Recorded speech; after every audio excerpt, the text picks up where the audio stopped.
Hello. अभी आवाज आ रही है क्या? डिजाइन तो मांग गया। हाँ। मैं डिजाइन व्हाट्सएप करते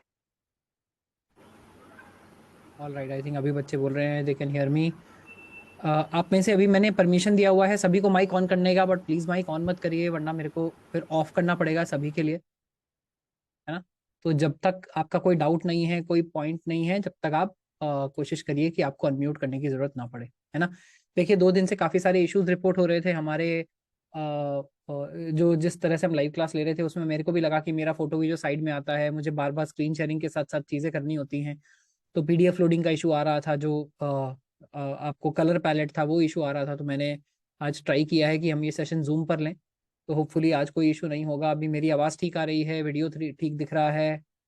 सर, ऐप से ज्वाइन होने में प्रॉब्लम हो रहा है। क्या प्रॉब्लम हो रहा है? देखिए, वीडियो क्वालिटी जो लो है वो आई डोंट थिंक कि मेरी साइड से होगा। आपको अपना एक बार जो इंटरनेट कनेक्शन है वो भी चेक करना पड़ेगा। अगर आपको ऐसा लग रहा है कि वीडियो क्वालिटी पुअर है किसी को भी और आपका इंटरनेट कनेक्शन ठीक है, तो प्लीज़ दोनों स्क्रीनशॉट लीजिएगा। एक स्क्रीनशॉट वीडियो का कि वीडियो कैसा आ रहा है, और दूसरा स्क्रीनशॉट बेसिकली लीजिएगा अपनी एक बार इंटरनेट टेस्ट करके स्पीड का, और वो दोनों हमारे मेंटर को भेज दीजिएगा। हम कल उसको चेक करा लेंगे अपनी टीम से। लोग बोल रहे हैं कि आवाज़ आ रही है बहुत, बट बहुत लो है। मुझे पांडे बोल रहे हैं वीडियो ऑडियो क्वालिटी अच्छा है। इसका मतलब देखिए, वो ये आपकी वीडियो क्वालिटी पर डिपेंड कर रहा है, नॉट माइन। मैं थोड़ा सा 2 मिनट और लूंगा अभी, इतने बाकी बच्चे भी ज्वाइन कर रहे हैं, बाकी लोग भी ज्वाइन कर रहे हैं, और इतने हम इसको समझ भी लेंगे कि यहाँ पर कोई और बेसिकली हमको प्रॉब्लम हो रही है क्या। आप एक बार बताइएगा, मैं एक बार चेक कर लेता हूँ।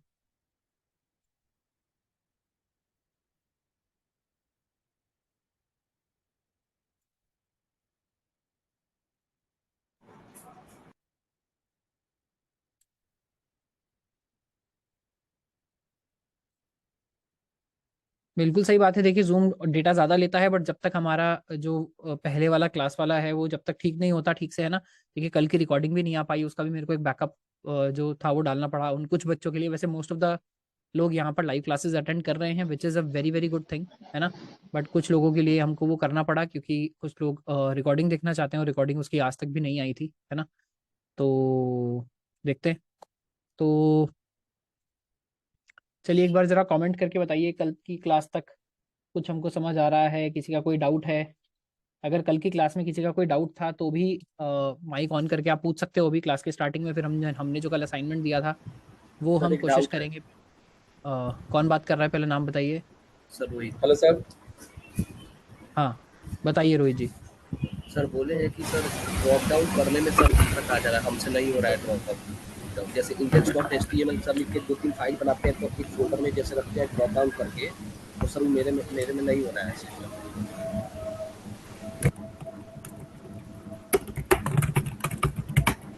प्लीज सब लोग अपना माइक ऑन मत करिए, मेरे को टाइपिंग की बाकी चीज़ों की सबको आवाज़ें आ रही हैं। एक बार में एक लोग माइक ऑन करिए, वरना मुझे सभी का माइक ऑफ करना पड़ेगा फिर। अभी जो डाउट पूछ रहा था बस वो अपना माइक ऑन रखें और पूछें क्या डाउट पूछ रहे थे आप। सर मेरा डाउट ये था कि कल जो सर आपने 2-3 फाइल बनाए S T M index dot H T M L के नाम से और एक फोल्डर बनाया और उस फोल्डर में फाइल को ड्रॉप डाउन करके रखा, सर वो मेरे में नहीं हो रहा है, सिस्टम में ड्रॉप डाउन नहीं हो रहा है। मैं ड्रॉप डाउन का मतलब अभी भी नहीं समझ रहा हूँ कि ड्रॉप डाउन क्या किया मैंने। मैं मान सर लीजिए सर आपको आईडी जैसे दिखाता हूँ। ये मान लीजिए हमारा आईडी है ना? ये अभी आपको दिख रहा है? Sir yes sir. देखिए, फिर से लोग अनम्यूट कर रहे हैं। मैं सबको बेसिकली म्यूट कर दूंगा। किसी की साइड से हवा चल रही है, प्लीज एक बार ध्यान रखिए, क्लास को डिस्टर्ब ना करें। तो यहाँ से आप नया फाइल बना सकते हैं, यहाँ से आप नया फोल्डर बना सकते हैं। इसमें क्या हमको समझ नहीं आ रहा है? सर मैं बता रहा हूँ सर, जैसे ये जो फर्स्ट में आप बनाया है ना one H T M L basis यानी वो हाँ, फोल्डर बनाया है, तो उसके अंदर जो फाइल को आप ड्रॉप मतलब डबल क्लिक करके और उसमें ले जाके रख दे रहे हैं, फोल्डर में फाइल को रख दे रहे हैं सर, वही हाँ। मेरे सिस्टम में नहीं हो पा रहा है।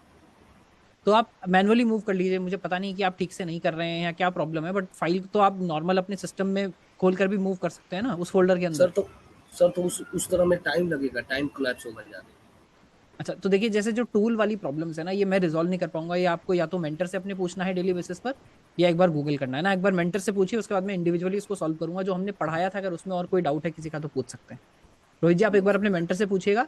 अदरवाइज वो बबल अप होकर मेरे सर पास मेरे आएगा, मैं one mentor on one screen share करके आपको समझा दूंगा। सर मेरे मेंटर्स अभी 1 वीक के सर हॉलिडे पर हैं। आप बस मैसेज करिए, दूसरे लोग उनका मैसेज मॉनिटर कर रहे हैं। आप कॉल ओके करेंगे सर। सीधे तो वो छुट्टी पर हैं, आप मैसेज करिए, दूसरे मेंटर हैं जो मॉनिटर कर रहे हैं, वो हेल्प करेंगे आपकी। Okay sir. और कोई किसी का डाउट कल की क्लास के लिए? सर वीडियो आपकी थोड़ी सी क्वालिटी बहुत कम आ रही है। इखलाक बोल रहा हूँ सर। अखलाक, मैंने बताया है, देखिए जूम वीडियो कॉल है, जो वीडियो है, जो क्वालिटी है वो मेरी साइड से खराब नहीं है, क्वालिटी आपकी साइड से खराब है। आप अपनी एक बार इंटरनेट स्पीड चेक करिए। मैंने भी क्लास के स्टार्टिंग में यही बताया, जिस जिसको भी ऐसा लग रहा है कि जो वीडियो क्वालिटी है वो अच्छा नहीं है, एक अपनी स्क्रीन का स्क्रीनशॉट लीजिए, एक अपनी इंटरनेट स्पीड का स्क्रीनशॉट लीजिए, दोनों मेंटर के साथ शेयर कर दीजिए, हम कल को सबको देख लेंगे। Okay sir, thank you sir. और कल की क्लास के बारे में दोबारा से बोलता हूँ, कल की क्लास के बारे में किसी का कोई doubt? Hello sir. Hello. Hello. Anchal ji बोल रही हैं, हाँ आंचल जी पहले आप बोलिए। Yes sir. सर आपने कल एक टैग बताया था ना, सेगमेंट टैग, उससे रिलेटेड डाउट था। कौन सा टैग बताया था? Segment tag. सिगमेंट? हाँ नहीं, सिगमेंट टैग तो मैंने नहीं बताया। सर, उसी से रिलेटेड डाउट था मेरा, टैग्स में रिलेटेड। आज हम बहुत सारे टैग्स ही पढ़ने वाले हैं, आज आप पढ़ लीजिए, उसके बाद में कोई डाउट होगा तो पूछिए, क्योंकि आप एग्जैक्ट तो बता नहीं पा रही हैं कि एग्जैक्ट डाउट क्या है। मैं स्पेलिंग भी नहीं समझ पा रहा हूँ आप क्या बोल रहे हैं, Sujit ji. Sir semantic tag, सेमनेटिक।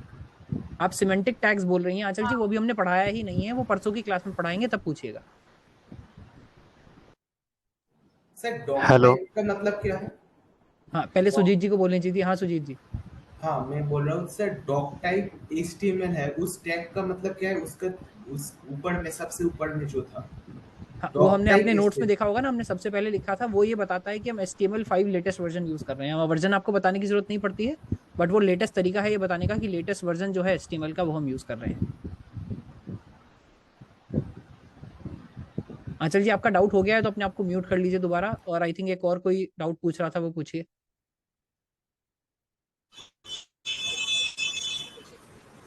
Hello sir. हाँ मुकुंद जी। हेलो सर, मेरा डाउट, हेलो हाँ हाँ सर, मेरा पूछिए। डाउट है कि जब हम लाइव सर्वर से हम जब एचटीएमएल फाइल को खोलते हैं तो सर उसमें जो जैसे जो लोकल सर्वर बनाता है सर, इसका मतलब क्या होता है कि हम किसी लोकल सर्वर से उसको हम खोलते हैं, तो इसका मतलब क्या होता है लोकल सर्वर, मतलब क्या सर, यही मुझे समझ में नहीं आ रहा है। ठीक जैसे है, ये जब अच्छा डाउट है, मैं लेता हूँ। हम हाँ, ये अच्छा डाउट है, मैं लेता हूँ। मैनुअली करते हैं तो हमें ऊपर, मैनुअली करते हैं तो?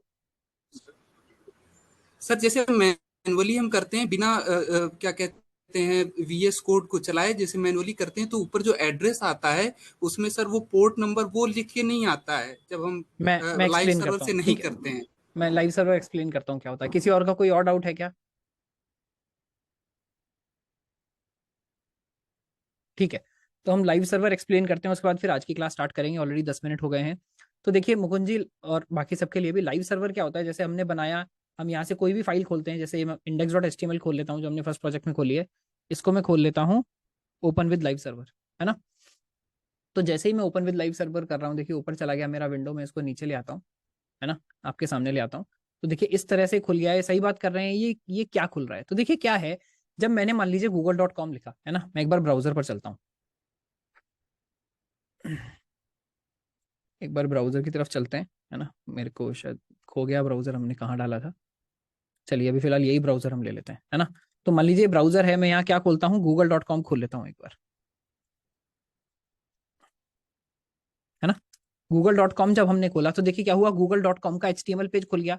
अभी हम आगे चल के टूल्स में दिखाने भी वाले हैं ये HTML पेज आप कैसे देख सकते हैं। फिलहाल चीज़ों पर ध्यान मत दीजिएगा कैसे हो रही है, ये नेक्स्ट से नेक्स्ट क्लास मैंने शेड्यूल कर दी है ब्राउजर टूल्स के ऊपर, वो करेंगे। बट देखिए यहाँ पर भी आपको दिख जाता है कि कौन सी HTML फाइल है, क्या क्या हमारे पास फाइल्स आई हैं, क्या क्या JS का फाइल आया है, सारा का सारा सोर्स आप देख सकते हैं। तो मैं बताने की क्या कोशिश कर रहा हूँ कि जब आप कोई वेबसाइट भी खोलते हैं ना, तो होता यह है कि आपकी रिक्वेस्ट एक सर्वर के पास जा रही है, सर्वर से आप HTML को लेकर आ रहे हैं, जो हमने रोल ऑफ ब्राउजर वाली PPT में देखा भी था, है ना। तो वहां से आप सारा का सारा जो HTML है वो लेकर आ रहे हैं। आप ये लोकली सिमुलेट भी कर सकते हैं, तो हो ये रहा है लोकल भी आपके सिस्टम पर एक पहले सर्वर चल जाता है, या तो आपका ब्राउजर क्या कर सकता है, फाइल से खोल सकता है ना। तो अगर मैं, जैसे आप बोल रहे थे, अगर मैं पहले फाइल सिस्टम खोल लूँ, है ना, मैं अगर आपको दिखाऊं, हम डेस्कटॉप पर जाते हैं जहां मेरा ये प्रोजेक्ट पड़ा हुआ है ना। हम डेस्कटॉप पर गए, हम हैं मर्न लाइव के अंदर, मर्न लाइव हम पढ़ रहे हैं, HTML बेसिक्स के अंदर गए, यहाँ टेम्पलेट या कोई भी इस प्रोजेक्ट के अंदर गए, और ये HTML फाइल में खोल लूँ। अब देखिए मैंने खोली, इस बार क्या आ रहा है, इस बार मेरी फाइल का एग्जैक्ट पाथ आ रहा है, यूजर प्रशांत जैन डेस्कटॉप मर्न लाइव, कहां पर, इस नाम की फाइल पड़ी हुई है। तो क्रोम अभी क्या कर रहा है, क्रोम भी बोल रहा है आपने मुझे फाइल दी तो मैंने फाइल जो है वो सर्व कर दी। पर इस केस में क्या हो रहा है, जब हम लोकल सर्वर चलाकर करते हैं, बोल रहा है 127.0.0.1, इसका मतलब होता है लोकल सर्वर, है ना। 127.0.0.1 का क्या मतलब होता है, इसका मतलब होता है लोकल सर्वर कोलन 5500, ये होता है पोर्ट नंबर, है ना। अभी हम इसकी डिटेल्स में नहीं जाएंगे, जब हम बैकएंड पढ़ रहे होंगे नोट तो हमको समझ आएगा पोर्ट नंबर क्या है, इस पोर्ट पर क्यों स्टार्ट कर रहे हैं, ये लोकल आईपी एड्रेस है, इसका मतलब क्या है। बट 127.0.0.1 का मतलब है, आप ये मान लीजिए कि हमारे ही सिस्टम पर एक किसी पर्टिकुलर पोर्ट पर एक सर्वर चल रहा है जिसने हमारी इंडेक्स फाइल को सर्व करना स्टार्ट कर दिया है। यही कारण है कि हम इसमें बहुत सारे काम कर सकते हैं। हम इसमें लाइव सर्वर बेसिकली जो बनाते हैं उसमें क्या होता है, लाइव चेंजेस हमको यहाँ पर दिखते हैं। अगर आप फाइल में खोलेंगे तो लाइव चेंजेस आपको नहीं दिखाई देंगे। तो ये एक लोकल सर्वर सिमुलेट करने का तरीका है। जब हम बेसिकली इसको कर रहे हैं तो जो आपका ये है आईडीई है, ये क्या कर रहा है, एक लोकल सर्वर बना रहा है और वहां से आपकी फाइल को सर्व कर रहा है। जैसे आप गूगल खोलते हुए गूगल के सर्वर पर जाकर एचटीएमएल फाइल लाते हैं, इसी तरह से यहाँ अब आपका ब्राउजर अपने ही लोकल मशीन पर को ही सर्वर मानकर इसी पर आ रहा है, इसी से ये फाइल लेकर जा रहा है। तो बेसिकली रिक्वेस्ट रिस्पॉन्स जो है वो सिमुलेट हो रही है। जब हम बैकएंड भी पढ़ेंगे तो हम देखेंगे हमारा फ्रंट एंड भी यहीं पर चल रहा होगा एक सर्वर पर, और बैकएंड भी यही एक हमारी मशीन पर एक सर्वर पर चल रहा होगा, और दोनों सर्वर आपस में बात कर रहे होंगे। देखिए आपको समझना है कि सर्वर जो है वो एक हार्डवेयर मशीन नहीं है, सर्वर एक सॉफ्टवेयर का कॉन्सेप्ट है। आप जनरली सोचते हैं सर्वर, सोचते हैं वो काली काली बड़ी बड़ी मशीनें हमको बेसिकली नजर आती हैं अपने माइंड में, बट सर्वर का वो मतलब नहीं है। सर्वर का एक्चुअल मतलब क्या होता है, सर्वर का मतलब है कॉन्सेप्ट, एक वर्चुअल मशीन है, एक वर्चुअल टाइप की चीज है सर्वर, जो कि आपकी रिक्वेस्ट को सर्व करती है, इसलिए उसका नाम सर्वर रखा जाता है। तो सर्वर आप लोकली भी बना सकते हैं, सिमुलेट मतलब लोकली भी आप उसको बना सकते हैं, दूर से भी आप बेसिकली किसी और मशीन से भी बना सकते हैं। तो अगर आपके घर में आपके वाईफाई पर 2-3 सिस्टम्स हैं तो आप ये भी कर सकते हैं, सर्वर एक सिस्टम पर चलाया और अब जब हम ब्राउजर से बेसिकली कॉल्स करेंगे तो वो मल्टीपल सिस्टम से जा रही होंगी। तो आपके आपके ब्रदर के, आपके जो भी बेसिकली घर में मेंबर्स हैं, आप सबके लैपटॉप से एक सर्वर पर रिक्वेस्ट डाल सकते हैं। इवन अभी जब आप लाइव सर्वर चला रहे हैं, आप जाकर देख सकते हैं नेटवर्क सेटिंग्स में कि आपका आईपी एड्रेस क्या है। और अगर आपके घर में कोई और सिस्टम है या अपने फोन से भी, आप ये 127.0.0.1 की जगह क्या करिएगा, यहाँ पर अपना एग्जैक्ट आईपी एड्रेस डाल दीजिए और बाद का सब कुछ सेम रखिए, कोलन 5500 और बाकी पूरा पाथ सेम रखिए, अपने फोन पर खोलिए, फोन पर भी खुल जाएगा, है ना। तो इसका मतलब है कि आपके सिस्टम पर ही एक सर्वर बन गया है जो अब ये बेसिकली जो एचटीएमएल फाइल है इसको सर्व कर रहा है। ठीक है, उम्मीद कर रहा हूँ ये डाउट आपका क्लियर हो गया होगा, थोड़े से डेप्थ में जाके हमने इसको कवर कर लिया है। अब आ जाते हैं हम कल की एक्सरसाइज पर, जो हमने कल एक्सरसाइजेस दी थी कि एक्सरसाइज में हमने क्या दिया था, और मैं बेसिकली पूछ लेंगे, अगर किसी में कोई डाउट है तो उसको हम यहाँ पर सॉल्व कर लेंगे। देखिए काफी सिंपल एक्सरसाइजेस हमने देने की कोशिश की थी। पहली एक्सरसाइज क्या थी, create a new project with index dot HTML. यानी सबसे पहला हम यहाँ काम क्या कर रहे थे, अगर किसी को डाउट होगा तो मैं बीच बीच में मौका दूंगा। अब मैं चैट को थोड़ा कम मॉनिटर करूंगा क्योंकि हम जूम सेशन में हैं, मैं बीच बीच में पॉज करके पूछूंगा। जिसका भी डाउट है डायरेक्ट माइक पर आकर पूछ सकता है, उसके बाद हम आगे तभी बढ़ेंगे जब डाउट जो है वो क्लियर हो जाएंगे। तो पहला था create a new project with index dot HTML. ये तो बस एक फोल्डर बनाना था हमको जिसमें इंडेक्स डॉट एचटीएमएल नाम की एक फाइल बनानी थी। Generate boiler plate code using एमेट, तो हमको क्या करना था, ये एक्सक्लेमेशन मार्क लगाकर बॉयलर प्लेट कोड जनरेट करना था। Right I am learning with Prashant sir, ये हमको लिखना था, I am learning with Prashant sir, चाहे हम H1 टैग में लिखें या P टैग में लिखें, दो ही टैग हमने कल पढ़े थे, दोनों में लिख सकते थे। कोई कमेंट वहां पर लगाना था, और ऑल्सो केस इनसेंसिटिव टैग्स हमको यूज करने थे, यानी कहीं पर हम टैग्स को बड़ा रख सकते हैं, कहीं पर छोटा रख सकते हैं, बस ये चेक करने के लिए कि जो HTML के टैग्स हैं वो केस इनसेंसिटिव है, यानी छोटी एबीसीडी हो या बड़ी एबीसीडी हो, दोनों के दोनों ही चल जाएंगे, बेसिकली कोई दिक्कत उसमें नहीं है। पर हमको जनरली यूज क्या करना है, हमेशा छोटे वाला करना है ना। अगले वाला क्या था हमारा, अगली प्रैक्टिस एक्सरसाइज देखेंगे तो ये भी बेसिकली कमेंट्स और केस सेंसिटिविटी की वजह बेसिकली के लिए ही थी। ऑब्जेक्टिव था use comments and demonstrate case sensitivity in HTML. क्या करना था, अपनी किसी को डाउट है, उमर फारूक जी माइक ऑन कर रहे हैं, अच्छा नहीं शायद गलती से हो गया, कोई बात नहीं। तो open your index.html file in VS code, VS code में अपनी फाइल खोलिए, add a comment on the top of the file, this is my first HTML project. देखिए यहाँ पर सॉल्यूशन भी साथ में ही दे दिया है कि किस तरह से आपको ये करना है। Use various tags in different cases, आपको H1 यूज करना है, P यूज करना है। डिवर स्पैन मैंने शायद गलती से इसमें लिख दिए हैं, डिवर स्पैन अभी हमने पढ़े नहीं है, इनको काट देते हैं। अगर आपने H1 और P भी यूज कर लिया है तो दैट इज इनफ। अगर आपने रिसर्च करके आप पहले से जानते थे, आपने यूज कर लिया है तो और भी अच्छी बात है ना। डिवर स्पैन हम बेसिकली पढ़ने वाले हैं बहुत जल्दी। Ensure that the HTML is still valid and displays correctly in the browser, ये basically ensure कर सकते हैं। Add another comment explaining why HTML is case insensitive but practice is to use lowercase। ठीक है, ये भी सिंपल लग रहा है देखने में। और लास्ट क्या था, लास्ट था हमारा MDN डॉक्यूमेंटेशन देखने के लिए, तो हमको डॉक्स पर जाना था, H1 टैग की हम डॉक्यूमेंटेशन जो ऑलरेडी देख चुकी थी वो हमको देखना था और उसको एग्जाम्पल में इम्प्लीमेंट करना था। अभी कोई ऐसा है क्या जो इसमें से एक्सरसाइजेज में किसी में कोई प्रॉब्लम आई थी, किसी को जो इम्प्लीमेंट नहीं कर पाए थे और चाहते हैं हम एक बार लाइव क्लास में इसको इम्प्लीमेंट कर लें, तो माइक खोलकर मुझे बताइएगा। अदरवाइज हम आज का कंटेंट जो है वो शुरू करेंगे। हाँ भास्कर मिश्रा जी। एक कॉन्सेप्टुअल डाउट था कि हाँ हम बताइए। मोस्टली लोअर केस प्रेफर करते हैं, but still doc type HTML में डॉक टाइप कैपिटल में होता है बाय डिफॉल्ट, तो उसका कोई स्पेसिफिक रीजन है? क्वेश्चन अच्छा है। देखिए मुझे इसका जवाब नहीं पता है, मैं देख के आपको बताऊंगा। मुझे ऐसा लगता नहीं कि कोई स्पेशल कारण इसका होता होगा, बट ये अच्छा सवाल है, मैंने इसके बारे में पहले कभी नहीं सोचा, मुझे इसका जवाब नहीं पता है ना। देखिए मुझे जब भी नहीं पता होगा, है ना, मुझे जब भी कोई चीज़ नहीं पता होगी मैं क्लियरली आपके सामने बताऊंगा कि मुझे नहीं पता है। मैं आपको चलाने की कोशिश नहीं करूंगा, गलत जवाब नहीं दूंगा, आपका कॉन्सेप्ट खराब नहीं करूंगा। अगर मुझे नहीं पता है मैं इसको लिख कर रख लूंगा। हम बेसिकली अपने या तो नेक्स्ट सेशन में इसको अपडेट करेंगे, या मैं जो हमारा व्हाट्सएप ग्रुप है वहाँ पे इसको अपडेट कर रहा हूँ, जो भी ऐसी प्रॉब्लम है। Thank you. हेलो जी बताइए नदीम जी। सर, मेरा आज फर्स्ट डे है और ठीक मैं है। जूम डाउनलोड किया हूँ, पर इसमें लिंक पे क्लिक करने के बाद इसमें ऑप्शन नहीं दे रहा है जूम से ओपन करने का। तो इसकी वजह से मुझे वेबसाइट से आना पड़ रहा है, पर इधर बहुत स्क्रीन छोटा दिख रहा है। नदीम जी इस टाइप का जो डाउट है ये अभी हम क्लास में नहीं ले सकते हैं ना, 90 बच्चे हैं अभी हमारे पास, आपका फर्स्ट डे है। कोई बात नहीं, आप एक बार इसकी रिकॉर्डिंग देख लीजिएगा। अगर आज अभी आप सेशन में तो ऑलरेडी हैं, प्रेजेंट हैं, तो ज्वाइन तो कर पा रहे हैं। एक बार मेंटर को कल रीच आउट करिएगा दिन में, वो आपकी हेल्प करेंगे। अदरवाइज वहां से नहीं होता है तो फिर आप मुझे व्हाट्सएप पे रीच आउट करिएगा, हम साथ में बैठ के कर लेंगे। Okay sir, okay. ठीक है चलिए, तो मैं एज्यूम कर रहा हूँ ये हो गए हैं हमारे जो प्रैक्टिस एक्सरसाइजेस थे। आज की क्लास स्टार्ट करते हैं, है ना। ऑलरेडी हमने कितने मिनट स्पेंड कर दिए हैं, काफी सारा टाइम स्पेंड कर दिया, मेरे को टाइम कहीं नहीं दिख रहा है, कोई बात नहीं। तो देखिए आज हम क्या यूज करने वाले हैं, आज हम देखने वाले हैं मस्ट यूज एचटीएमएल टैग्स, यानी काफी सारे एचटीएमएल टैग्स हम कवर करने की कोशिश करेंगे। देखिए साथ में उसके बाद भी जहां भी ऐसा लगे, अगर कभी भी ऐसा लगे कि स्पीड थोड़ी ज्यादा हो गई है, समझ में नहीं आ रहा है, तो प्लीज हाथ उठाकर पूछ लीजिएगा। अगर मैंने कोई चीज बनाई है कि ये जनरली शायद एक क्लास में खत्म हो सकती है, देखिए मेरा भी एस्टिमेट है कि जनरली 1.5 घंटे में कितना पढ़ाया जा सकता है। डाउट ज्यादा होंगे तो हम कम पर एंड कर देंगे, कोई दिक्कत नहीं है। या अगर डाउट्स कम होंगे तो हम नेक्स्ट क्लास का भी थोड़ा सा कंटेंट पुल कर लेंगे। जो अमाउंट ऑफ कंटेंट हमको कवर करना है वो हार्ड एंड फास्ट नहीं है, बट बेसिकली समझ आना चाहिए, तभी हम आगे बढ़ने वाले हैं ना। तो हम क्या देखेंगे, हमने इसको मोटा मोटा 3 पार्ट्स में डिवाइड किया है। एस्टिमल एट्रीब्यूट्स को एक बार समझेंगे, पहले एट्रीब्यूट्स क्या होते हैं, उसके बाद सारे के सारे हम टैग्स देखने वाले हैं। जो पॉपुलर सिंपल टैग्स हैं आज सिर्फ वो देखेंगे हम, है ना। एडवांस टैग्स बाद में देख रहे होंगे। और एक देखेंगे कैरेक्टर एंटिटी रेफरेंस क्या होता है ना। तो बेसिकली सबसे पहले एट्रीब्यूट से शुरू करते हैं ना। सबसे पहले हम देखेंगे एट्रीब्यूट। तो सबसे पहले हम इंग्लिश वर्ड एट्रीब्यूट का मतलब समझ लेते हैं। एचटीएमएल एट्रीब्यूट का मतलब हमको अपने आप समझ आ जाएगा। जैसे आप देख रहे हैं यहाँ पर, आपको क्या दिख रहा है, एक इंसान है जिसकी फोटो आपको दिख रही है ना। तो जिसका क्या हो सकता है, अगर हम उसके एट्रीब्यूट्स की बात करें कि उसके एट्रीब्यूट्स क्या क्या हैं, या दूसरा वर्ड इसके लिए क्या हो सकता है, इंग्लिश का वर्ड हम देखें तो कैरेक्टरिस्टिक्स उसकी क्या क्या है। तो उसके हेयर कलर हो सकते हैं, उसकी हाइट हो सकती है, उसका स्किन कलर हो सकता है ना। यहाँ हमको समाज के हिसाब से नहीं देखना आजकल की क्या देखना अच्छा है क्या देखना बुरा है ना। हेयर कलर हो सकता है, कोई मेरी तरह हो सकता है जिसके पास हेयर ही ना हो, है ना। हाइट हो सकती है, छोटी हो सकती है, बड़ी हो सकती है। स्किन कलर आप देख सकते हैं, बेसिकली जैसे आजकल लोग बोल भी रहे हैं, कोई काला हो सकता है, ब्राउन स्किन हो सकता है हमारी तरह। जैसे इंडिया में एक ये वर्ड निकाल दिया गया है वीटी स्टोन, है ना। तो वीटी स्टोन भी हो सकता है, या कोई बेसिकली फेयर हो सकता है। ये क्या हो सकते हैं, ये है कैरेक्टरिस्टिक्स या एट्रीब्यूट्स, है ना। ये क्या है, कैरेक्टरिस्टिक्स या एट्रीब्यूट्स हैं एक पर्सन के।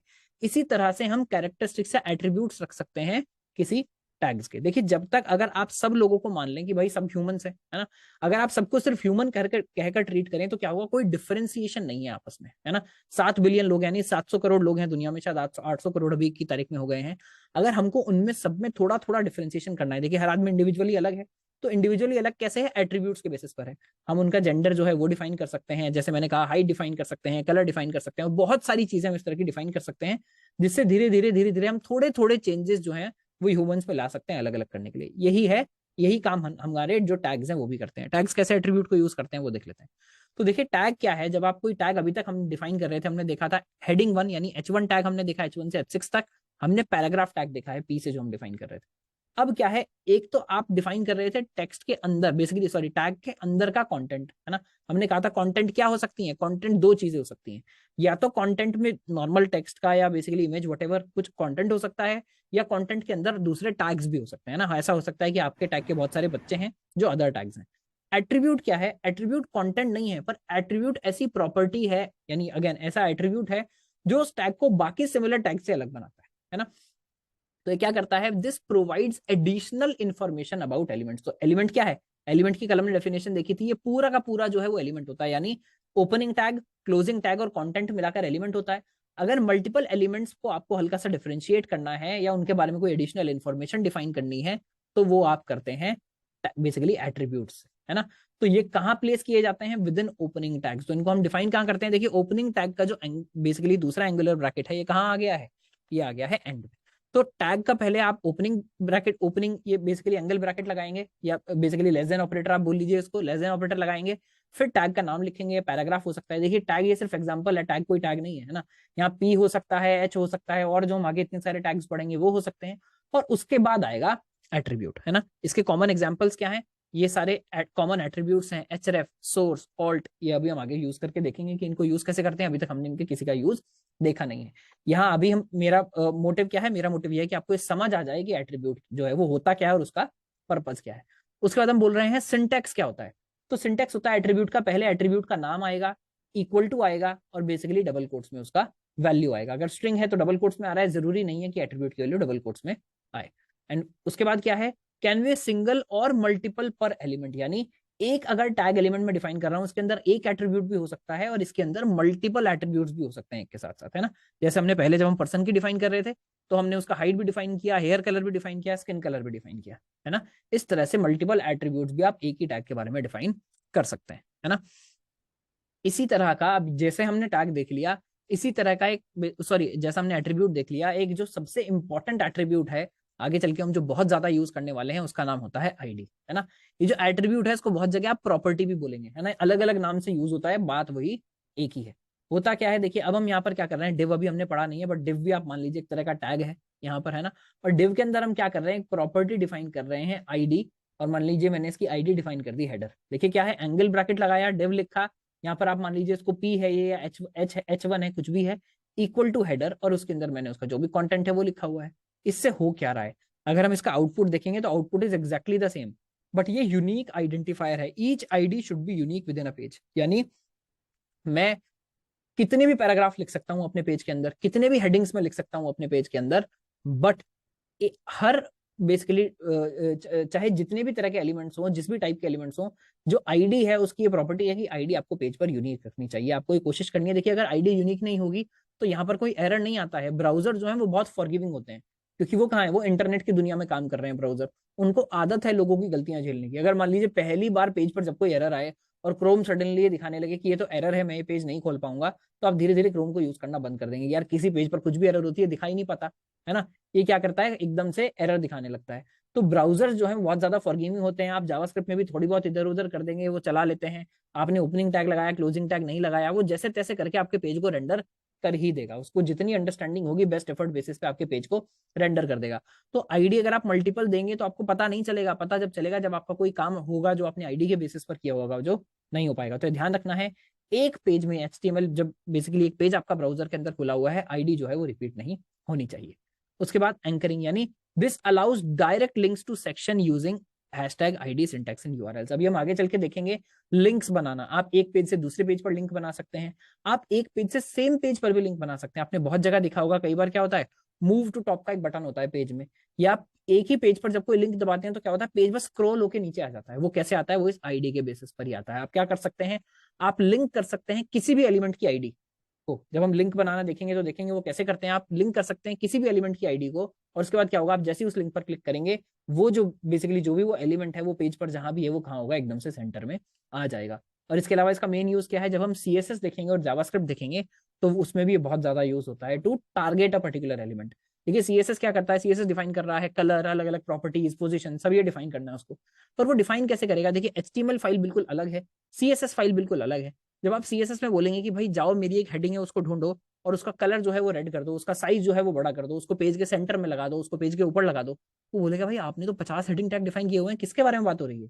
तो वहां पर आप यूज कर सकते हैं आईडी को। आप बोलेंगे भाई मेरे पेज में हर एलिमेंट की अलग अलग आईडी है, आप जाओ वो आईडी वाला एलिमेंट पर्टिकुलर ढूंढो और उस पर ये सारी की सारी प्रॉपर्टीज अप्लाई कर दो। तो आईडी क्या यूज होता है वहां पर, एलिमेंट टारगेटिंग के लिए भी अच्छे से यूज किया जाता है ना।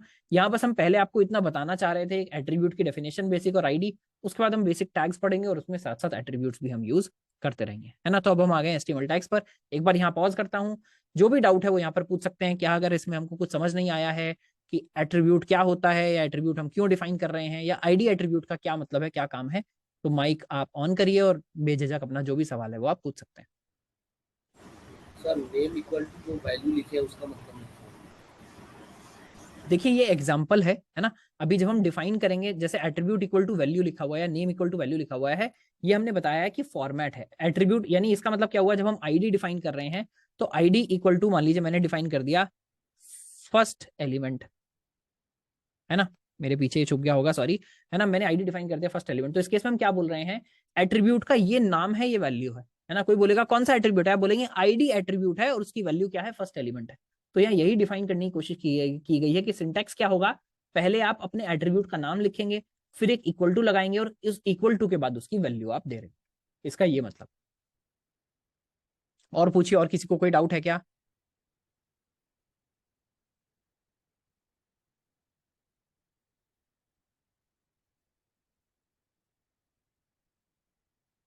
ये अशोक पाल जी, कौन सा आप व्हाट्सएप ग्रुप का लिंक शेयर कर रहे हैं, एक बार मैं भी खोल के देख लेता हूँ।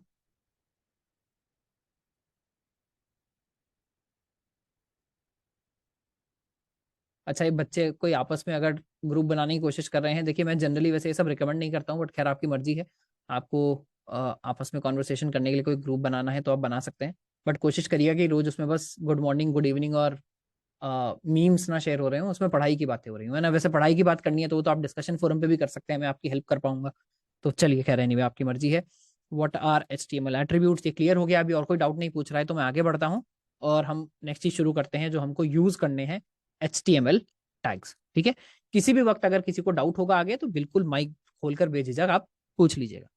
ठीक है, तो सबसे पहला टैग अब जो हम पढ़ने वाले हैं, अब आ जाएंगे हम VS कोड पर, है ना। अब हम स्लाइड पर थोड़ा टाइम कम बिताएंगे, हम अपना जो बेसिकली हमारा VS कोड है उस पर हम टाइम ज्यादा बिता रहे होंगे।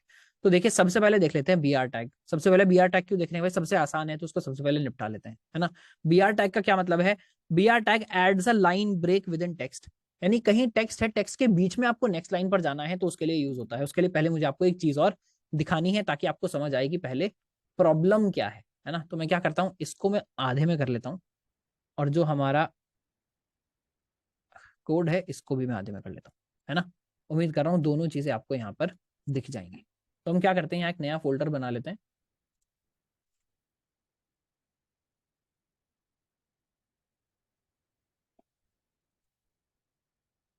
HTML टैग्स, है ना। ये फोल्डर मुझे कहाँ बनाना था, एक्चुअली HTML बेसिक्स के अंदर बनाना था, तो यहाँ बना लेते हैं। अब टैग के अंदर हम फाइल डिफाइन करना स्टार्ट करते हैं। मान लीजिए मैं अपनी फाइल का नाम रख रहा हूँ br.html। यहाँ नाम आप कुछ भी डिफाइन कर सकते हैं, मैंने ऐसे ही बेसिकली नाम डिफाइन कर लिया, जरूरी नहीं कि आप br.html डिफाइन करें, है ना। सबसे पहले एमिट से जो डिफॉल्ट कोड है वो जनरेट कर लेंगे, साइड वाले को हम कर लेंगे बंद, और यहाँ मान लीजिए दे देते हैं BR टैग। हम BR टैग को देखने की कोशिश कर रहे हैं कि BR टैग किस तरह से यूज होगा। इन दोनों को मैं कर देता हूँ डिलीट, और ये मेरा ब्राउजर है, इसको हम खोल लेते हैं ओपन विद लाइव सर्वर। तो देखिए क्या हुआ, BR टैग वाली जो फाइल है वो मेरी यहाँ पर खुल गई है, उम्मीद कर रहा हूँ आपको राइट में दिख रही है ना।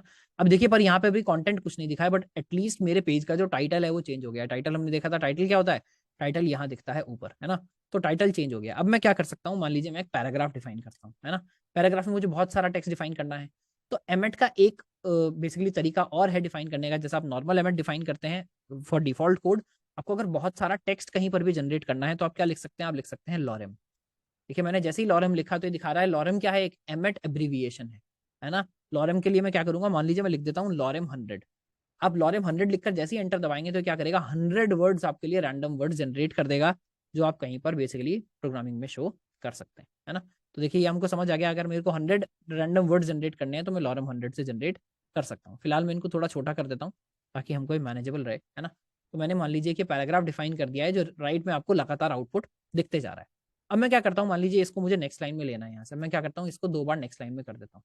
अब देखिए मैंने यहाँ लेफ्ट में इसको नेक्स्ट लाइन में किया, बट राइट में जो मेरा आउटपुट है वो नेक्स्ट लाइन में नहीं हुआ। ऐसा क्यों है, क्योंकि देखिए जब हम HTML कोई ब्राउजर पढ़ रहा है तो क्या करता है, जो भी आपने यहाँ पर एक सिंगल स्पेस तक तो ये मानता है, बट अगर मैं मान लीजिए इप्सम और डॉलर के बीच में 4-5 स्पेसेस भी दे दूंगा, उसको भी ये क्या करेगा, टोटली इग्नोर कर देगा।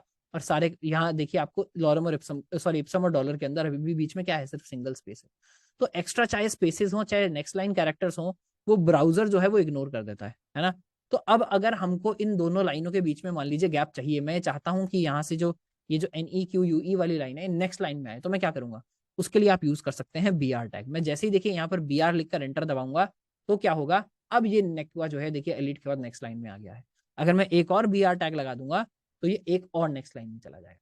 तो अगर कहीं पर भी आपको टेक्स्ट के बीच में चीजों को नेक्स्ट लाइन पर भेजना है, और देखिए BR टैग कैसा है, BR टैग सिंगुलर टैग है, यानी इसमें बेसिकली ओपनिंग क्लोजिंग टैग नहीं होता है। आपने BR लिख दिया, वो अपने आप में इनफ है। तो अगर कहीं पर भी टेक्स्ट के बीच में आपको क्या करना है, नेक्स्ट लाइन पर जाना है, और आप एक पैराग्राफ टैग के अंदर हैं, आप एक डिव टैग के अंदर हैं, आप कहीं पर भी हैं, तो आपको क्या करना है, आप बेसिकली BR टैग लगाना है, वो क्या करेगा, नेक्स्ट लाइन में ले आएगा, है ना। तो BR टैग का मतलब क्या हो गया यहाँ पे, BR is empty, no closing tag is needed. ये क्या है, एम्प्टी टैग है। BR and BR are both valid. बहुत पहले मैंने दिखाया, जब मैं HTML सीखता था उस समय BR टैग को इसी तरह पढ़ाया जाता था, यानी BR and then front slash. But modern browsers में HTML5 में नॉर्मली जस्ट जो BR है वो टैग चल जाता है, तो इतने से ही हमारा काम बन जाता है। ठीक है, ये हुआ BR टैग। हम एक दो टैग्स और देख लेते हैं, उसके बाद अगर कोई डाउट होगा, वैसे चलिए यहाँ भी पूछ सकते हैं, अगर BR टैग में किसी को कोई इशू है तो प्लीज पूछ लीजिए, हम उसके बाद ही नेक्स्ट टैग पर जाते हैं।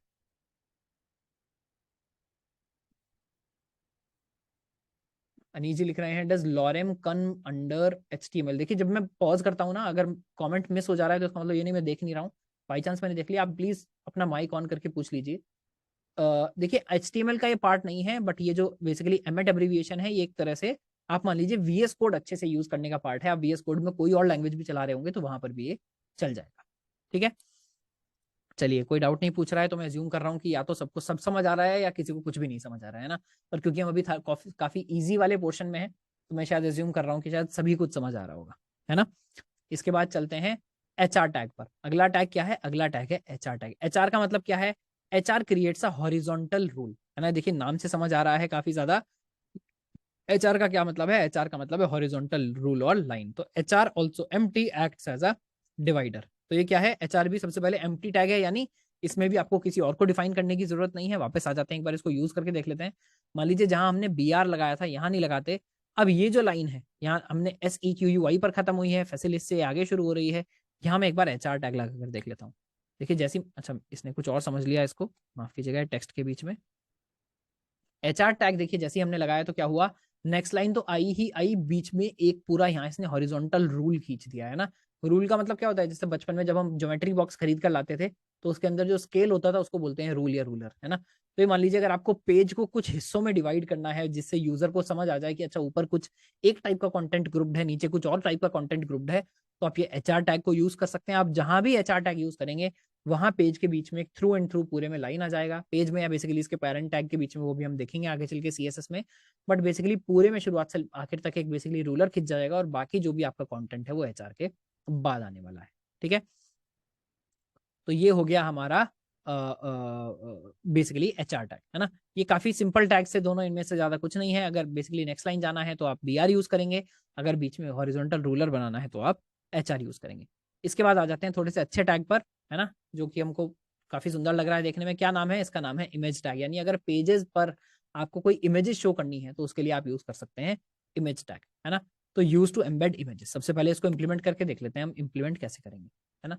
तो यहाँ पर मैं एक तरीका बना लेता हूँ ताकि हम पुराने वाले कंटेंट को मूव कर पाएं लगातार, और यहाँ पर एक नया फाइल भी बना पाएं, बार बार हमको लाइव सर्वर ना चलाना पड़े, है ना। तो मैं क्या करता हूँ, यहाँ बना लेता हूँ कि index.html, हम काम करेंगे index.html में सारा का सारा, और जब भी हमको कुछ फाइल मूव करना होगा तो उसको बाहर हम यहाँ पर मूव कर देंगे।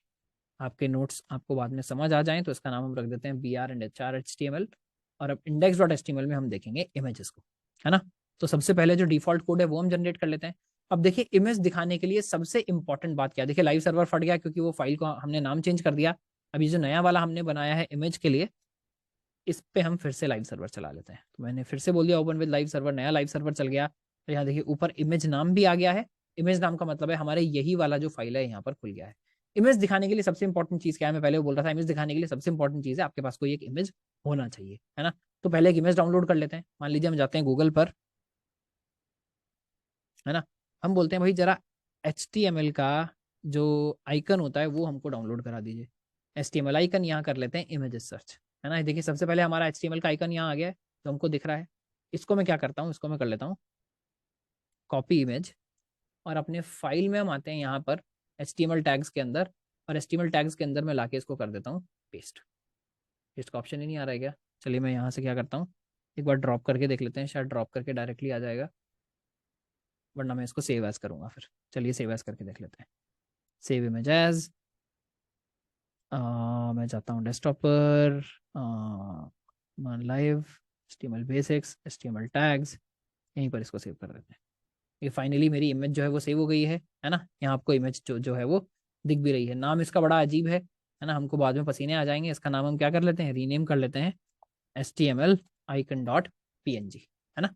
HTML icon डॉट png के नाम से हमने इमेज रख ली है।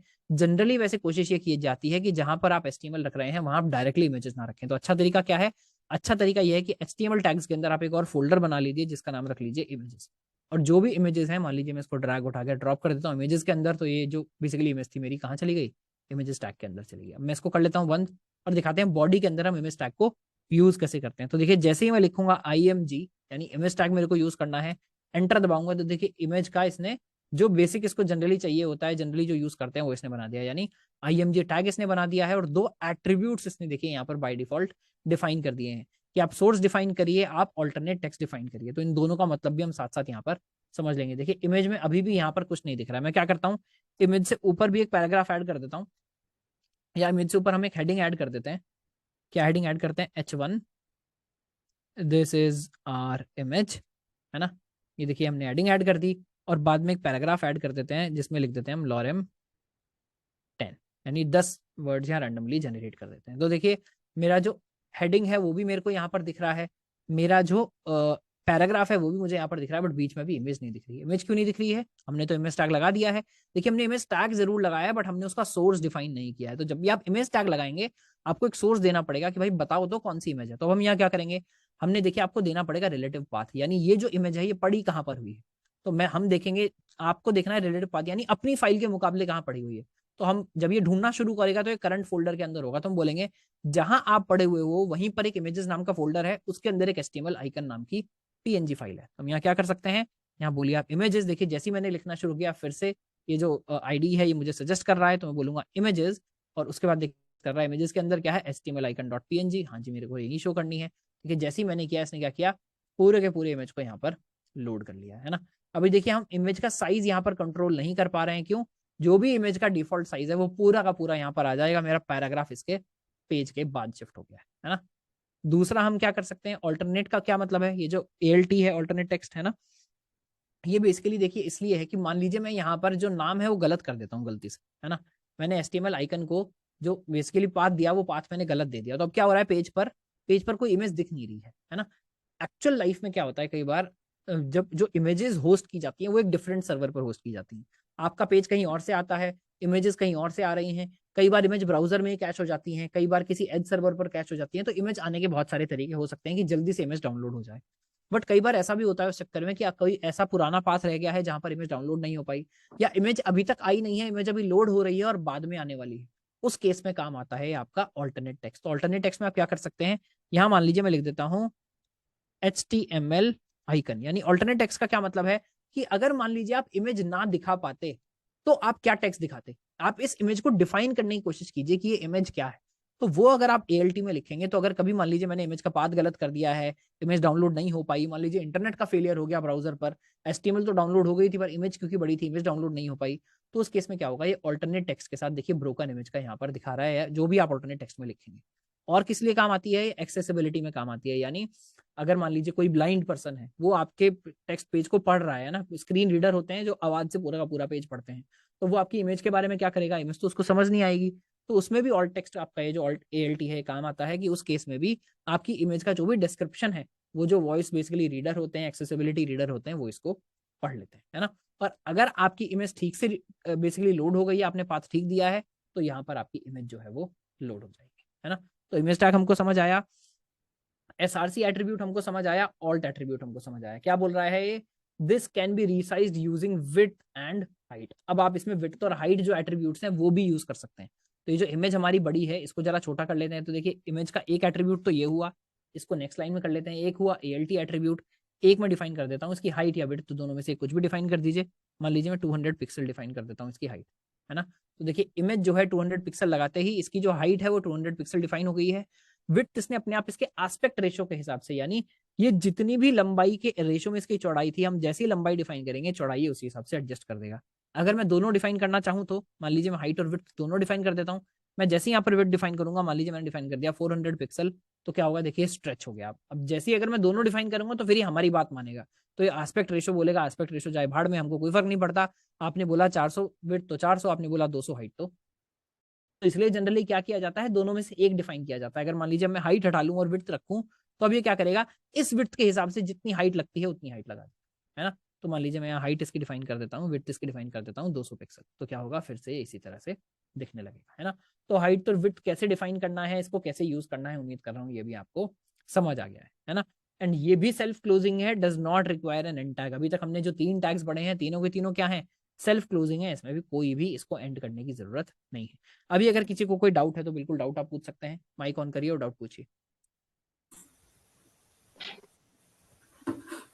दिगंबर जी, हेलो। पहले आपने अनलॉक किया है, वैसे आप लोग एक एक करके हैंड रेज भी कर सकते हैं, उसी हिसाब से पूछ सकते हैं, बट दिगंबर जी आप पूछ लीजिए जिसने पहले माइक अनब्लॉक किया। या हाय सर, दिगंबर भैया। सो मेरा डाउट ये है कि आपने बताया कि आल टैग स्क्रीन रीडर के यूज होता है इन केस अगर इमेज का पाथ गलत हो, तो व्हाट इफ अगर इमेज का पाथ सही है तो उस टाइम पे स्क्रीन रीडर कैसे रीड करेगा उस इमेज तब भी ऑल टेक्स्ट से रीड करेगा। देखिए अगर जो स्क्रीन रीडर है वो तो हमेशा ऑल टेक्स्ट ही रीड करने वाला है। मैंने बोला कि अगर आपका पाथ गलत है तो नॉर्मल यूजर को भी फिर ये दिखाई देगा, है ना।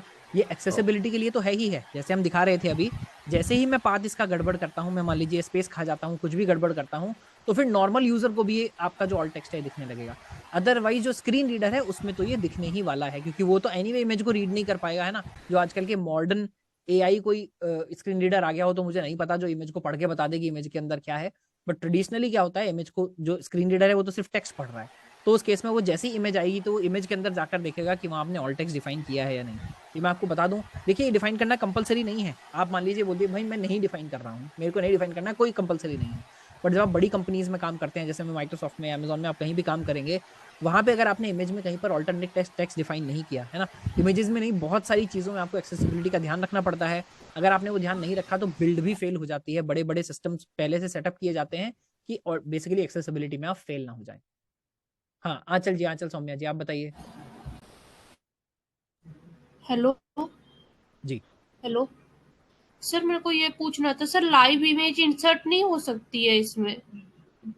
लाइव इमेज इंसर्ट का क्या मतलब है, थोड़ा एक्सप्लेन करिए सर। लाइक आपने बोला ना पहले इमेज डाउनलोड कर ले, हम यहाँ पे इमेज की प्रॉपर्टी लिख जाओ, मतलब वो क्रोम से, मतलब आप बोल रहे हैं जो पाथ है वो लोकल के बजाय इंटरनेट वाला पाथ हो सकता है क्या, ये सवाल है? बिल्कुल हो सकता है। देखिए अभी हम लोकल प्रोजेक्ट बना रहे हैं इसलिए मैंने लोकल आपको बनाकर दिखाया है। आप क्या कर सकते हैं, दूसरा आप मान लीजिए गूगल पर फिर से इमेज सर्च करते हैं, है ना। इस बार मैं करता हूँ मान लीजिए CSS का आइकन, हम यहाँ इमेजेस में आ जाते हैं, कोई भी आप इमेज लीजिए। यहाँ पर इस बार आपको क्या करना है, राइट क्लिक करके कॉपी कर लीजिए, कॉपी लिंक एड्रेस, है ना। तो आपने इसका जो लिंक है वो कॉपी कर लिया, एक कॉपी इमेज एड्रेस या कॉपी लिंक एड्रेस, हाँ कॉपी इमेज एड्रेस, है ना। तो कॉपी इमेज एड्रेस मैंने कर लिया है। सोर्स की जगह मैं यहाँ ये इंटरनेट वाला पाथ लगा देता हूँ, है ना। वापस आकर हम इमेज में देखेंगे तो देखिए अब क्या हुआ, यहाँ ये CSS वाला पाथ दिख रहा है, जब इमेज दिख रहा है, जबकि CSS वाला इमेज मेरे प्रोजेक्ट में कहीं नहीं है। मैं अगर इमेजेस के अंदर आके देखूंगा तो ये मेरे प्रोजेक्ट में कहीं नहीं है ना। बट ये दिख रहा है क्योंकि ये डायरेक्टली इंटरनेट से इसको लेकर आ रहा है। ये जनरली बेस्ट प्रैक्टिस नहीं है, क्योंकि अब आपकी वेबसाइट ठीक लोड होगी या नहीं ये किस पे डिपेंड करता है, ये जो भी है raw github user content.com, ये पहली बात तो अपना ये जो इमेज है ये हमेशा होस्ट करके रखे, दूसरा ये हमेशा अप रहे, तभी आपकी वेबसाइट ठीक से लोड होगी, वरना नहीं होगी, है ना। तो एज फार एज आपने ये खुद से कहीं पर होस्ट किया हुआ है तो ठीक है, वरना सजेस्ट किया जाता है कि जो भी इमेजेस, जो भी एसेट्स आप यूज कर रहे हैं वो अपने प्रोजेक्ट में लोकली रखें। डाउट क्लियर हुआ? सर एक चीज और पूछनी थी, मतलब सर इमेज का पिक्सल लेंथ विड्थ वगैरह चेंज कर सकते हैं? पहले एक काम करो, मुंह धोकर आओ जल्दी से, क्योंकि हमने अभी ये डिटेल में एक्सप्लेन किया है कि विड्थ डिफाइन कर सकते हैं, हाइट डिफाइन कर सकते हैं, दोनों भी डिफाइन कर सकते हैं। आप ये पूछती कि कुछ गड़बड़ है तो बात ठीक है, बट आपको ये पता ही नहीं कि हमने ये बोला है पिछले 5 मिनट, तो इसका मतलब कुछ गड़बड़ है। लगातार आपका ध्यान नहीं है, कैमरा ऑन कर लो, अब मैं देखता रहूंगा आप क्या देख रही हैं। सर मेरा एक डाउट है, वो है मतलब अगर मैं क्या ऑल्ट में क्या दूसरा लिंक डाल सकता हूँ, मतलब पहला वाला लिंक जो एसआरसी में अगर नहीं खुला तो नहीं ऑल्ट नहीं, में एक लिंक। देखिए ऑल्ट लिंक के लिए नहीं है, ऑल्ट टेक्स्ट के लिए है। हेलो। यस हाँ सर, सुनील। मेरा सर डाउट ये था कि हाँ जैसे हम हॉरिजेंटल रूलर के लिए हम HR टैग यूज करते हैं, क्या वर्टिकल रूलर के लिए भी कोई टैग है या फिर हमें नहीं CSS की नहीं, हेल्प देखिए लेनी वर्टिकल रूलर जनरली होता नहीं है, क्योंकि पेज में माना जाता है कि आप एक कंटेंट से दूसरे कंटेंट की तरफ, नीचे की तरफ बढ़ेंगे, है ना। तो वर्टिकली अगर आपको पेज डिफाइन करना है तो उसके लिए एडवांस CSS हमको यूज करनी पड़ेगी। हो सकता है, ऐसा नहीं है कि नहीं हो सकता, पर उसके लिए CSS हमको यूज करनी पड़ेगी। वो HTML में नहीं होता। HTML में अभी आगे चल के देखेंगे कि ब्लॉक एलिमेंट्स क्या होते हैं। तो ब्लॉक एलिमेंट्स के केस में क्या होता है, बेसिकली HTML ये मानकर चलता है कि एक जो कंटेंट है वो या तो अपनी जितनी उसकी विड्थ है उतनी विड्थ लेगा, या वो पूरी की पूरी जितनी विड्थ अवेलेबल है उतनी विड्थ लेगा, और नेक्स्ट एलिमेंट क्या होगा उसके नीचे नीचे नीचे नीचे आता जाएगा। तो जो ओनली ये बेसिकली अलाउड है। देखिए सब अपना माइक अनलॉक मत करिए, है ना। आप हैंड रेज कर लीजिए जिसको भी क्वेश्चन पूछना है, उसके बाद मैं एक एक करके आपके नाम लूंगा, उस तरह से पूछ लीजिएगा। आई थिंक पीछे से बहुत ज्यादा नॉइज आ रहा है किसी की तरफ से। हाँ, तो पेज जो है वो बेसिकली वर्टिकली डिफाइन होता है, तो आप जो भी बेसिकली रूलिंग हो सकती है वो सिर्फ हॉरिजॉन्टल हो सकती है। वर्टिकल रूलिंग हमको CSS के थ्रू करनी पड़ती है हमेशा। Okay okay sir. Pratish Tripathi ji. हाँ जी सर, मुझे ये पूछना था कि लाइक जैसे कि आपने एक सवाल पूछा था उसने आंचल ने शायद कि लाइक लिंक अगर हम मतलब फोटो पे क्लिक करेंगे तो मतलब कोई भी इमेज पे क्लिक करेंगे तो वो डायरेक्टली लाइक हम अगर क्रोम से हमने कोई लिंक ली उसके बाद हमको खोला, फोटो के लिंक ली उसको हमने खोला तो उसके अंदर इशू आएगा आपने बोला, लाइक वो पेज लोड होने में हमें दिक्कत आएगी। अगर हमारी खुद की इमेज होगी, रिलेटिव इमेज होगी तो उससे इजिली हो जाएगा। हमेशा दिक्कत नहीं आएगी। बस मैंने ये नहीं कहा दिक्कत आएगी, मैंने कहा कि आपकी वेबसाइट जो है वो डिपेंड हो गई है किसी और की वेबसाइट पर। अगर मान लीजिए ये इमेज जिसने भी अपने वेबसाइट पर डालकर रखी है, कल को उसका मन नहीं है, वो ये इमेज डिलीट कर देता है, तो क्या होगा, आपकी वेबसाइट भी लोड होना बंद हो जाएगी। तो अगर आप किसी और के कंटेंट पर डिपेंड भी कर रहे हैं और अगर वो बेसिकली कॉपीराइटेड नहीं है, तो बेटर तरीका ये है कि उसकी कॉपी अपने पास बना ली जाए रादर देन उसी की कॉपी को यूज किया जाए। अच्छा सर, मुझे एक और चीज पूछनी थी इससे रिलेटेड। लाइक मेरा सवाल मेन तो यही था कि मान लीजिए जैसे हम देखते हैं कोई भी जैसे ट्विटर या फिर फेसबुक या फिर इंस्टाग्राम या फिर कोई भी चीज है तो उसके अंदर लॉगिन करते हैं या फिर कोई भी चीज है ऐसे हम लॉगिन करते हैं कोई भी पेज, उसके अंदर नीचे 3-4 ऑप्शन आते हैं। लाइक गूगल पे क्लिक करो तो आप गूगल से लॉगिन कर सकते हो, फेसबुक पे क्लिक करो तो आप फेसबुक से लॉगिन कर सकते हैं। तो उसके अंदर भी तो वो लोग हमको ये प्रोवाइड करते हैं, एक्सटर्नल वेबसाइट प्रोवाइड करते हैं। इन शॉर्ट की लाइक उनकी वेबसाइट तो होती है, साथ में उनको कहीं और से भी लॉगिन करना होता है। तो उसके अंदर से जैसे कि अभी आपने बोला तो उसके अंदर लोड होने में क्या दिक्कत आएगी? देखो वहां पर वो क्या होता है, जब आप वो दूसरी वेबसाइट देख रहे हैं ना, तो पहली बात तो वो आपकी और हमारी वेबसाइट तो यूज करते नहीं है। वो गूगल के लॉगिन यूज कर रहे हैं, फेसबुक के लॉगिन यूज कर रहे हैं, जिनके SLAs होते हैं। SLA मतलब सर्विस लेवल एग्रीमेंट्स होते हैं कि हम 99.9999% टाइम आप होंगे। बट ये जैसे पेमेंट गेटवेज में बड़ा कॉमन है, आपने सुना होगा, आप पेमेंट करते हैं कि नहीं इस बैंक का भी डाउन चल रहा है, इस बैंक को हमने हटा दिया। हाँ हाँ जी सर। तो डिपेंडेंसी ऐड करना प्रॉब्लम नहीं है। डिपेंडेंसी जब आप ऐड करें तो आपको पता होना चाहिए कि ये मैं डिपेंडेंसी ऐड कर रहा हूँ, बहुत छोटी चीज के लिए भी डिपेंडेंसी ऐड कर रहा हूँ, कल को अगर ये डाउन होगा तो मैं डाउन होने वाला हूँ। एज फार एज आप ये कॉन्शियस चॉइस कर रहे हैं तो उसमें कोई दिक्कत नहीं है। बट अगर उसका कॉस्ट बहुत लिटिल है वो डिपेंडेंसी खत्म करने के लिए, तो डिपेंडेंसीज आपको मिनिमम रखनी चाहिए। ऑलराइट, हेलो ठीक है। सर। हाँ श्रीकांत जी। सर मैं ये पूछ रहा था, जो भी सोर्स है सर वो तो किसी इमेज का लिंक यूज करते हैं या कोई पिक्चर वगैरह लगाने के लिए, लेकिन ऑल्ट यूज करने की रीजन क्या है सर? आप बताइए, मैंने क्या बताया?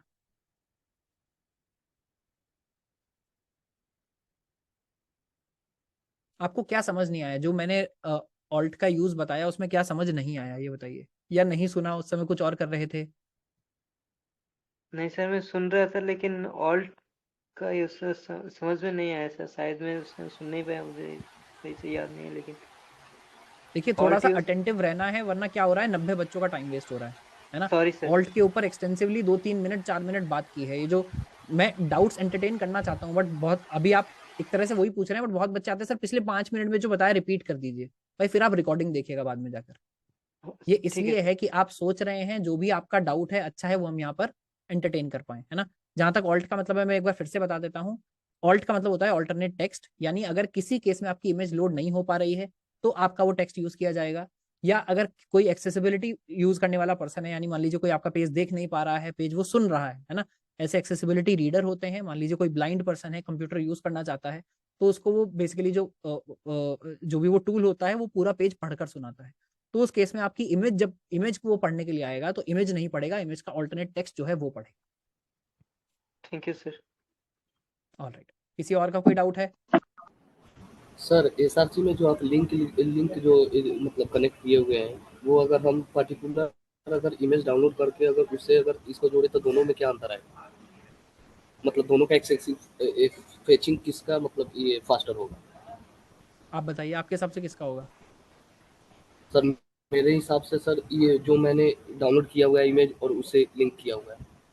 नहीं, देखिए Rather डिपेंड than करेगा कि कौन सा। नहीं, ऐसा जरूरी नहीं कि जो आपके वाला है वो फास्टर हो। जब हम अपने लोकल मशीन पर चला रहे हैं तो डेफिनेटली ये फास्टर होगा, है ना। बट उसके अलावा डिपेंड करता है कि जो दूसरे की इमेज है या जो हमारी इमेज है, अगेन ये थोड़ा सा आउट ऑफ स्कोप है इसके, कि ये जनरली डिपेंड करता है कि डिप्लॉयमेंट उसका किस तरह से किया गया है ना। तो इमेजेस जो है वो अलग अलग तरह से डिप्लॉय की जाती हैं। अब अगर आपका सर्वर यूएस में है पर जिसका सर्वर आपने किया था वो मुंबई में है, तो किसका सर्वर पास में है उस हिसाब से वो इमेज फास्टर लोड होगी। Hello sir. Hello sir. हाँ सौरभ जी। सर पूछना था कि जैसे ये जो इमेज हम लोग इमेज का लिंक कॉपी करके ये इमेज लगाए हैं, तो अगर अगर जैसे हम लोग ये लोकल मशीन में ये कोड फिर से रन कर रहे हैं, अगर हम लोग ये वाईफाई वगैरह बंद कर दें तो ये तो इमेज लोड नहीं होगा ना? हाँ, फिर लोड नहीं होगा। ठीक है सर, यही बोला था। सर ऐसा हो सकता है, मतलब मैं पहला लिंक दिया, अगर वो वर्क नहीं करेगा तो दूसरा लिंक खुल जाएगा, ऐसा हो सकता है? मतलब नहीं, देखिए मेरी जानकारी में तो ऐसा नहीं हो सकता। मतलब एसआरसी में ये पहला आप लिंक कोड जो से ये आप कोड से कर सकते हैं, बट डायरेक्टली टैग के अंदर नहीं कर सकते। और किसी का कोई डाउट?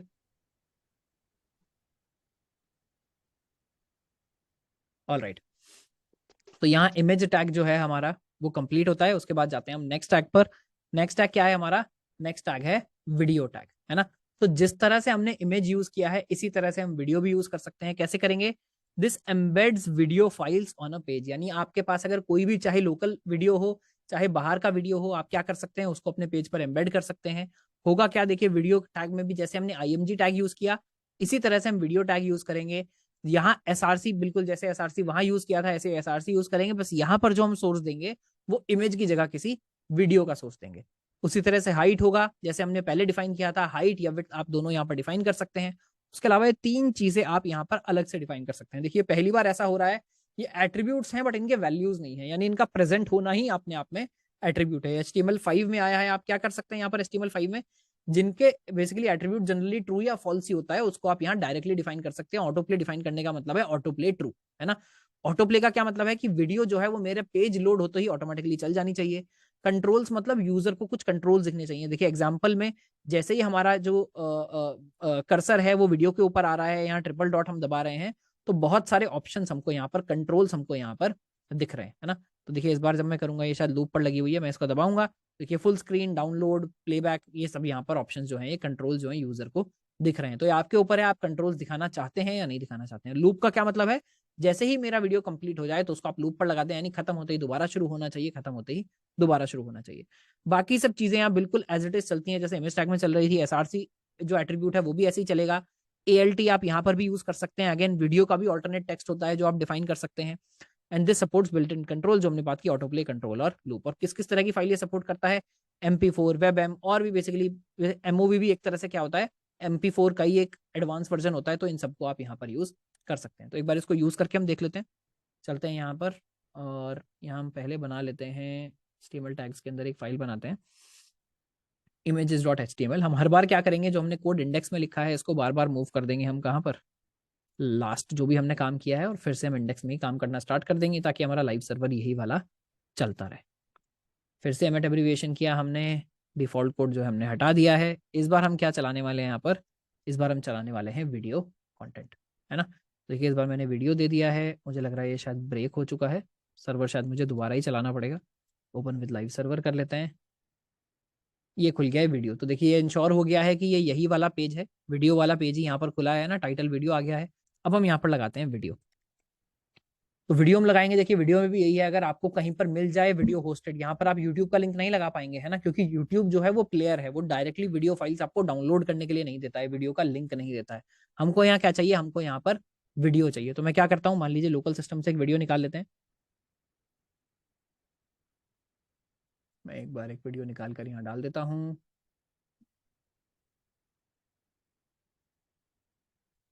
चलिए मान लीजिए कि ये वीडियो उठा लेते हैं और इसको मैं कॉपी कर देता हूँ हमारे फोल्डर के अंदर, one live HTML basics, HTML tags, and ये आ गया वीडियो, है ना।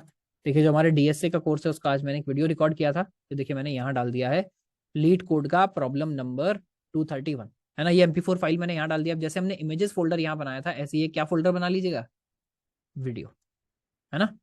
वीडियोज नाम का फोल्डर मैंने बना लिया और इस वीडियो को उठाकर ड्रॉप कर दिया इसके अंदर, है ना। अब मैं क्या कर सकता हूँ, इस वीडियो को यहाँ मैं डायरेक्टली लिंक कर पाऊंगा। तो एसआरसी में मैं क्या बोलूंगा, एसआरसी में बोलूंगा videos and leet code power of 2, है ना। देखिए जैसे ही मैंने ये डिफाइन किया तो क्या हुआ, इसको मैं बंद कर देता हूँ। लाइव सर्वर चल रहा था, पूरा का पूरा वीडियो यहाँ पर बहुत बड़ा जो है वो दिखने लग गया है, जैसे पहले दिख रहा था। तो अब मैं क्या करूंगा, यहाँ पर मैं डिफाइन कर देता हूँ, मान लीजिए हाइट। तो हाइट मैंने डिफाइन कर दिया 500 पिक्सल, कि जैसे ही मैंने हाइट 500 पिक्सल डिफाइन किया तो हाइट 500 हो गया। अभी भी काफी बड़ा लग रहा है, तो हम क्या करते हैं, इसको 400 कर देते हैं।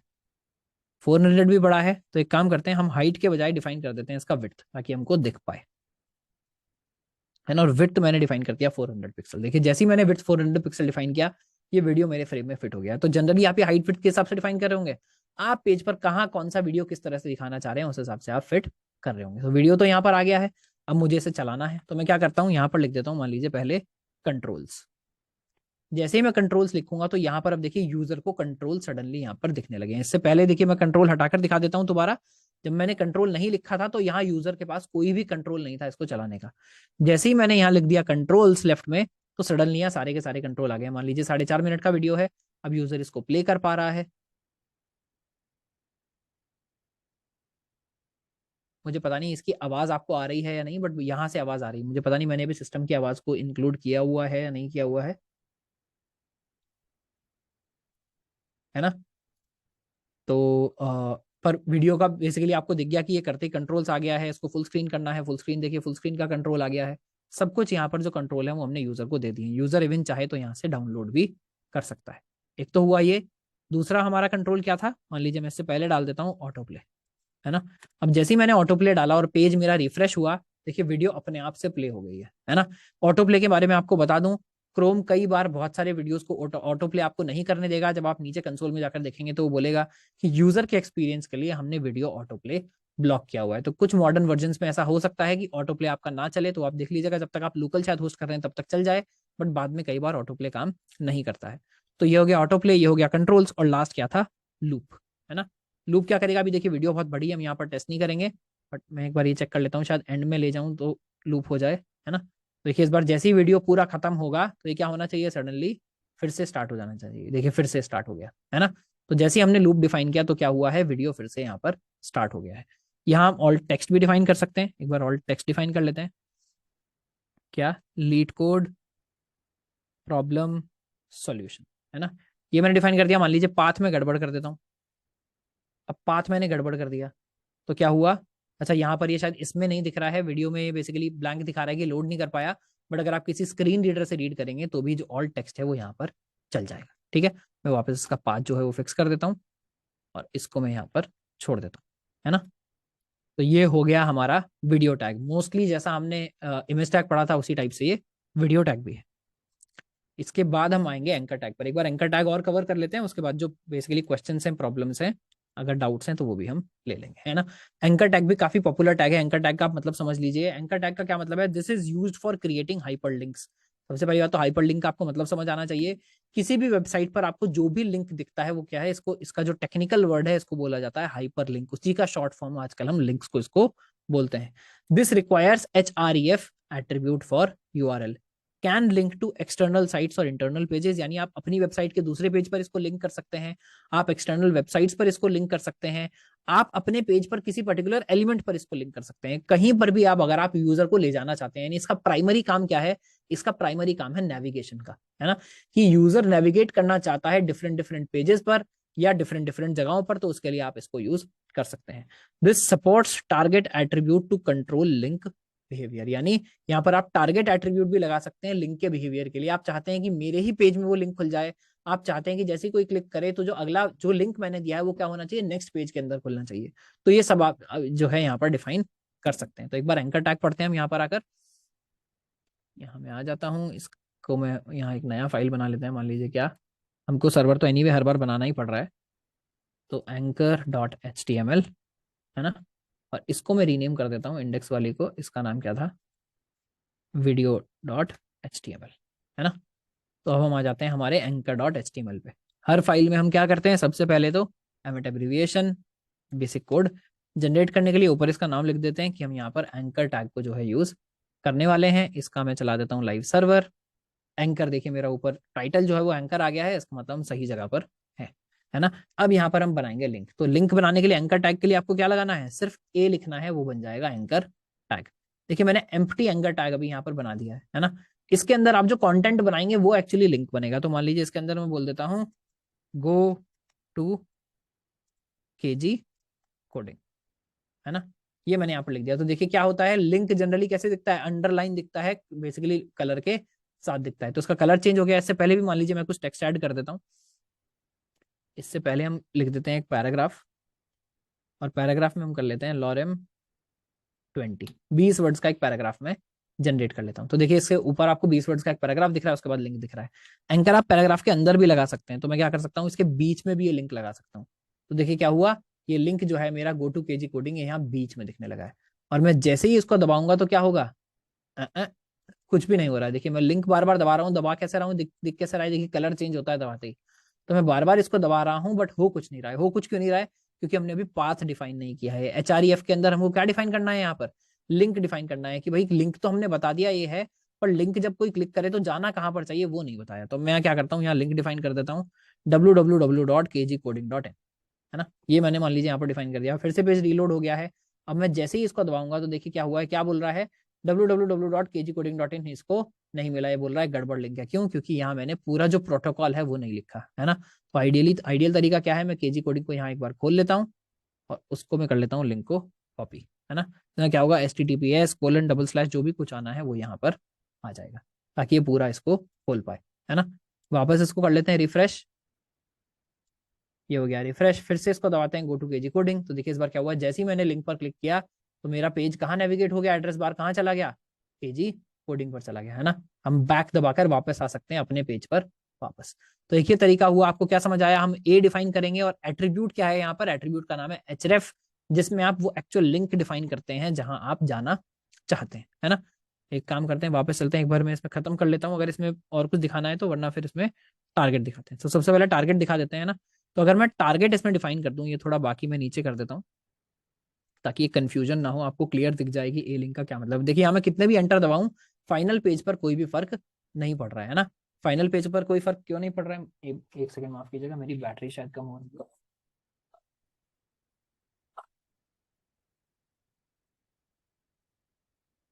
ओ है ना।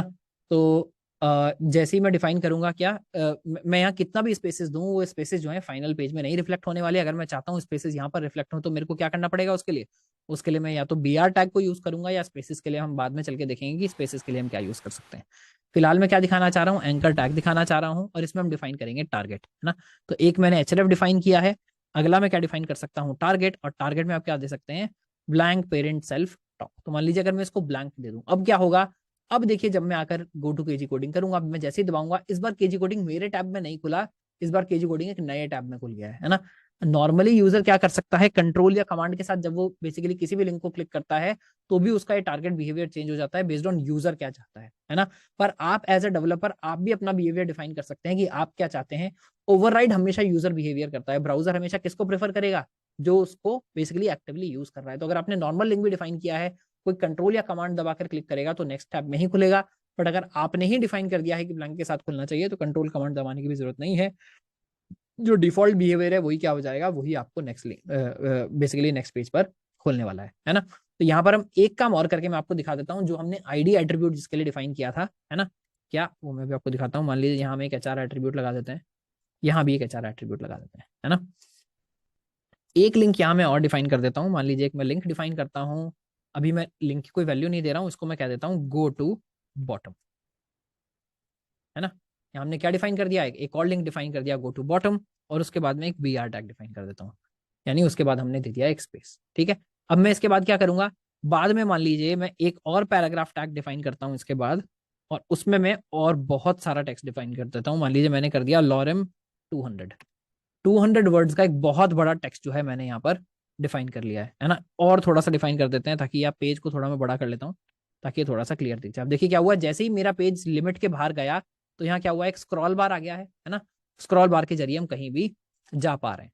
अब मैं क्या करता हूँ, बॉटम में एक और अपनी हेडिंग डिफाइन कर देता हूँ। मान लीजिए मैंने एक H2 डिफाइन किया, इसका नाम मैंने रख दिया फुटर, है ना, माफ कीजिएगा, इसका नाम मैंने रख दिया फुटर। तो यहाँ पर क्या होगा, देखिए नीचे अब एक टेक्स्ट डिफाइन मेरे को टेक्स्ट दिख रहा है फुटर, बीच में यहाँ पर बहुत सारा टेक्स्ट है, ऊपर मेरे 2 लिंक्स हैं। अब मैं क्या कर सकता हूँ, इस फुटर के अंदर मान लीजिए मैं एक हेडिंग आईडी डिफाइन कर देता हूँ, और मैं बोल देता हूँ इसका आईडी मैंने रख दिया है माय फुटर, है ना।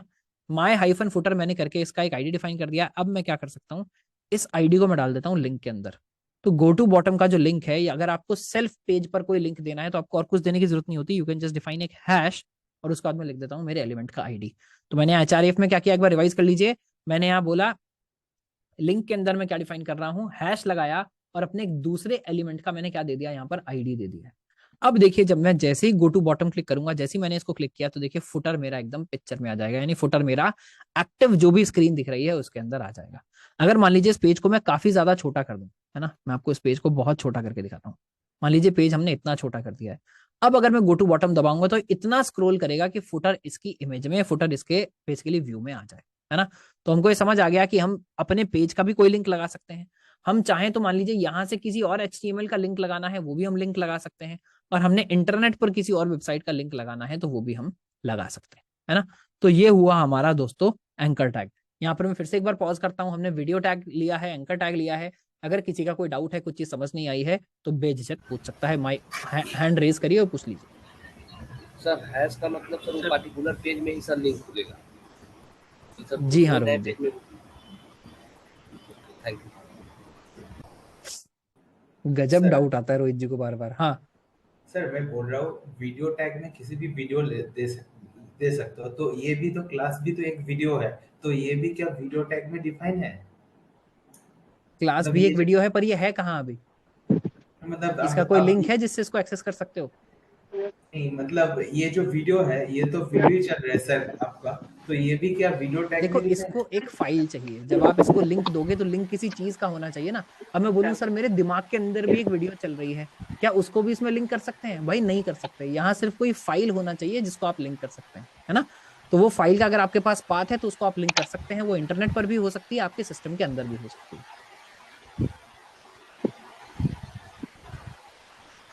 देखिए सब लोग अनम्यूट मत करिए, सिर्फ अपना हैंड रेज करिए। मैं जिसका नाम लूंगा सिर्फ वही अपने आप को अनम्यूट करे, है ना। जिसको भी क्वेश्चन पूछना है सब अपना हैंड रेज करें। अगर हैंड रेज करना आज नहीं आ रहा है तो फिलहाल आप अनम्यूट करके पूछ लीजिएगा, जैसे बाकी लोगों के डाउट खत्म हो जाते हैं, और फिर सीख लीजिए कि हैंड रेज कैसे करते हैं। भास्कर मिश्रा जी आप पूछिए। सर अगर कोई ग्लोबल सर्वर से वीडियो का लिंक एम्बेड करता हूँ मैं, तो मेरे वेब पेज में जो वीडियो शो हो रहा है उसका ओरिजिनल सोर्स यूजर पता लगा पाएगा जो मेरा वेब पेज यूज कर रहा है? बिल्कुल लगा सकता है। देखिए जी, हम जब HTML CSS और जावास्क्रिप्ट पढ़ते हैं, इनके साथ सबसे बड़ा फायदा और सबसे बड़ा नुकसान ये है कि ये कोड एग्जीक्यूट कहां पर होता है, ये कोड एग्जीक्यूट होता है यूजर के सिस्टम पर। तो यूजर के सिस्टम पर जो चीज एग्जीक्यूट हो रही है, देखिए इसका मतलब वो कोड पहले मेरे सिस्टम पर आया, उसके बाद यहाँ पर एग्जीक्यूट हुआ। तो वो ब्राउजर ने देखा या यूजर ने देखा, ये आप कभी पता नहीं कर सकते। तो यूजर कभी भी वो कोड आपका खोलकर देख सकता है, वहां आपको उसका पाथ दिख जाएगा कि ये पाथ कहाँ पर है। इसलिए काफी सारी वेबसाइट्स में थोड़ा वर्क अराउंड करना, इधर उधर करना काफी आसान होता है, क्योंकि आप उसका कोड खोलकर बहुत आराम से चीजें देख सकते हैं। जैसे मान लीजिए ये हमारा वेब पेज है ना।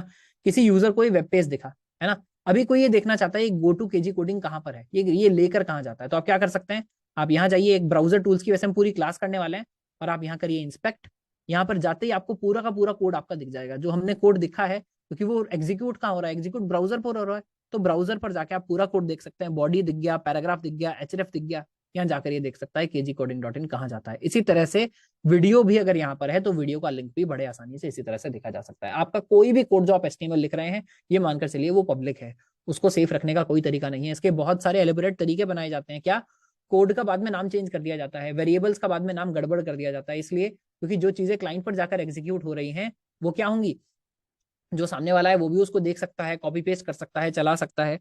तो उसके लिए कई बार जो कंपनियां हैं वो अपना आईपी प्रिजर्व करने के लिए, यानी अपनी इंटेलिजेंस प्रिजर्व करने के लिए पेज का जो बेसिकली अपने डेवलपर्स को सही सही नाम दिखता है, रिलीज करने से पहले सब चीजों के नाम गड़बड़ कर देते हैं, यानी वेरिएबल्स के, चीजों के कोड ऊपर नीचे कर देते हैं। आउटपुट फाइनल सामने ना आए, बट कोड तो देखिए जब यूजर पर जाकर एग्जीक्यूट हो रहा है तो देख ही सकता है कोई ना कोई।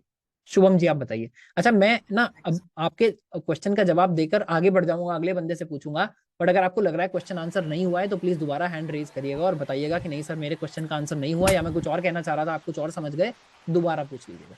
जी शुभम जी। सर आप जो वीडियो अपलोड करते हो इस वेबसाइट पे, और वो भी आप इसी टैग के यूज करके अपलोड करते रहोगे ना आप?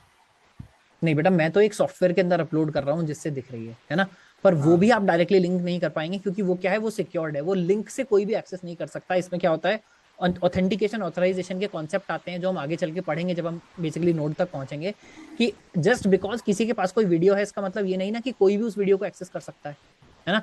वो ऐसा हो सकता है कि डिफाइंड हो कि सिर्फ ये 4 लोग ही इसको एक्सेस कर सकते हैं, है ना। तो इसी तरह से अब जैसे मैं क्लास का लिंक आपके ग्रुप में शेयर करता हूँ, आप ये अपने फ्रेंड को भी शेयर कर दीजिए, बट उसको लॉग इन करना पड़ेगा तभी वो क्लास ज्वाइन कर सकता है ना। तो हर लिंक पब्लिक नहीं होता, हर बेसिकली है तो वीडियो का लिंक ही, बट वो आप यूज नहीं कर पाओ। सर कल का रिकॉर्डिंग आया नहीं यार। देखो कल की रिकॉर्डिंग अभी भी मेरी टेक्निकल टीम के पास है, मैंने ग्रुप में मल्टीपल टाइम्स अपडेट शेयर किया है, उसके बाद भी मैंने एक बैकअप बेसिकली पुरानी रिकॉर्डिंग का निकाल कर लगा दिया है जहां मैंने सेम कंटेंट कवर किया है, उसका भी मैंने बेसिकली स्क्रीनशॉट और अपडेट व्हाट्सएप में डाला है, वो आप वहां से देख सकते हो। फिलहाल जैसे ही उस सेशन की रिकॉर्डिंग आ जाएगी मैं यहाँ पर डाल दूंगा। सर एक्चुअली है ना, कल में आप लेक्चर पढ़ा था, मैं थोड़ा सो गया था सर। तो आप यार मतलब काम ही ऐसे कर रहे हो कि मन कर रहा है यहीं से जूता फेंक के मारूं वहां पे। पहली बात तो वो कवर कर लेना चाहिए था, दूसरी बात यहाँ क्लास में बैठ के बोल रहे हो, अभी 90 लोगों का और टाइम वेस्ट कर रहे हो ये बता के कि मैं सो गया था। भाई ये बात माइक पे आके क्यों बोल रहे हो तुम? सर ये टाइम वैसा है ना सर, बहुत बिजी रहता हूँ, ये टाइम पे फ्री होता हूँ सर, बहुत फिर टाइम वेस्ट कर रहे हो सबका। माइक बंद करो। आंचल जी। I think if somebody is not interested, they can drop off or hurt their mic. Don't waste other time. देखिए जो भी आप क्वेश्चन पूछ रहे हैं, जैसे ऋषिकांता जी ने बोला, थोड़ा माइंडफुल होकर पूछिए, बाकी लोगों का भी टाइम है, मस्ती नहीं यहाँ पर करनी है ना। मस्ती आप बाद में ग्रुप में करिए, आप चैट में करिए, पर यहाँ सबका टाइम है, सब लोग अपनी जिंदगी से टाइम निकाल कर बैठे हैं, तो टाइम वेस्ट नहीं करना है, अपना डाउट पूछना है, घबराना नहीं है, पर जो जेन्युइन डाउट हो वो पूछिए, बातचीत मत करिए। सर किसी हेलो जी आंचल जी। सर एक टाइम पे एक ही लिंक डाल सकते हैं, एक टाइम पे मल्टीपल्स भी कर सकते हैं, मतलब एक टाइम पे 2 वीडियो साइमल्टेनियसली प्ले हो सकती है? बिल्कुल हो सकती हैं, आप एक पेज पर कितनी भी वीडियोस डाल सकते हैं। देखिए जैसे यहाँ नॉर्मल लिंक भी, अभी हम जो पेज लगा रहे हैं इसमें मैंने क्या किया, 2 लिंक डाले हैं, एक केजी कोडिंग पर जा रहा है, एक बॉटम पर जा रहा है ना। तो एक पेज पर हजारों लिंक हो सकते हैं, इसी तरह से एक पेज पर बहुत सारे वीडियोस, बहुत सारे इमेजेस हो सकते हैं। देखिए अच्छी वेबसाइट्स आप कोई भी खोलिए, आप मिंत्रा जाकर खोलिएगा तो कितनी सारी चीजों के इमेजेस आ रहे हैं, है ना। इसी तरह से वीडियोस भी आप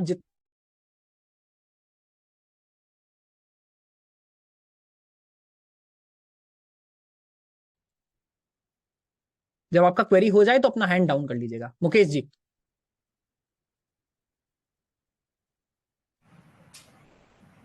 सर जो ये एंकर टैग के अंदर जो टारगेट एट्रीब्यूट है उसके अंदर जो हमने डैश ब्लैंक डाला हुआ है, क्या ब्लैंक इंपॉर्टेंट है या फिर इसकी जगह कुछ और भी रिप्लेस कर सकते हैं?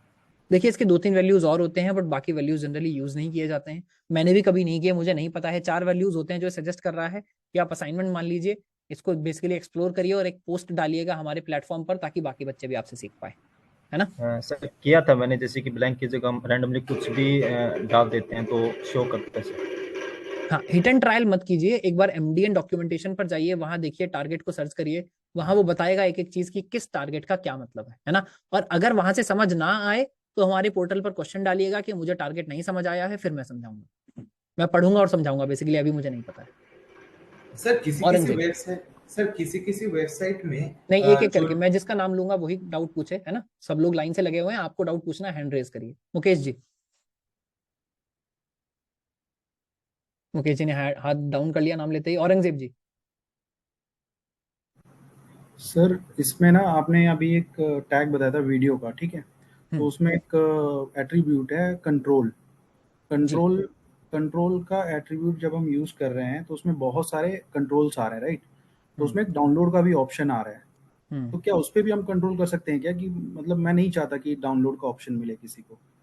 जी कर सकते हैं। उसका एक बेसिकली अंदर वाला तरीका होता है जो अगेन मैंने पढ़ा है, वो मुझे एग्जैक्टली याद उस पे नहीं है। मतलब कर सकते हैं, मतलब कंट्रोल्स के ऊपर भी कंट्रोल्स हम ले फाइन सकते ग्रेन कंट्रोल भी किया जा सकता है, यस। हैं। बस थैंक यू सर। हाँ। अगले हैं केशव जी।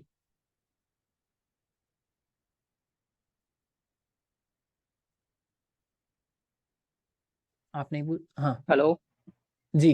सर, एक तो जो कोडिंग के टेक्स्ट हम लिख रहे हैं ना, वो बहुत ब्लर आ रहे हैं।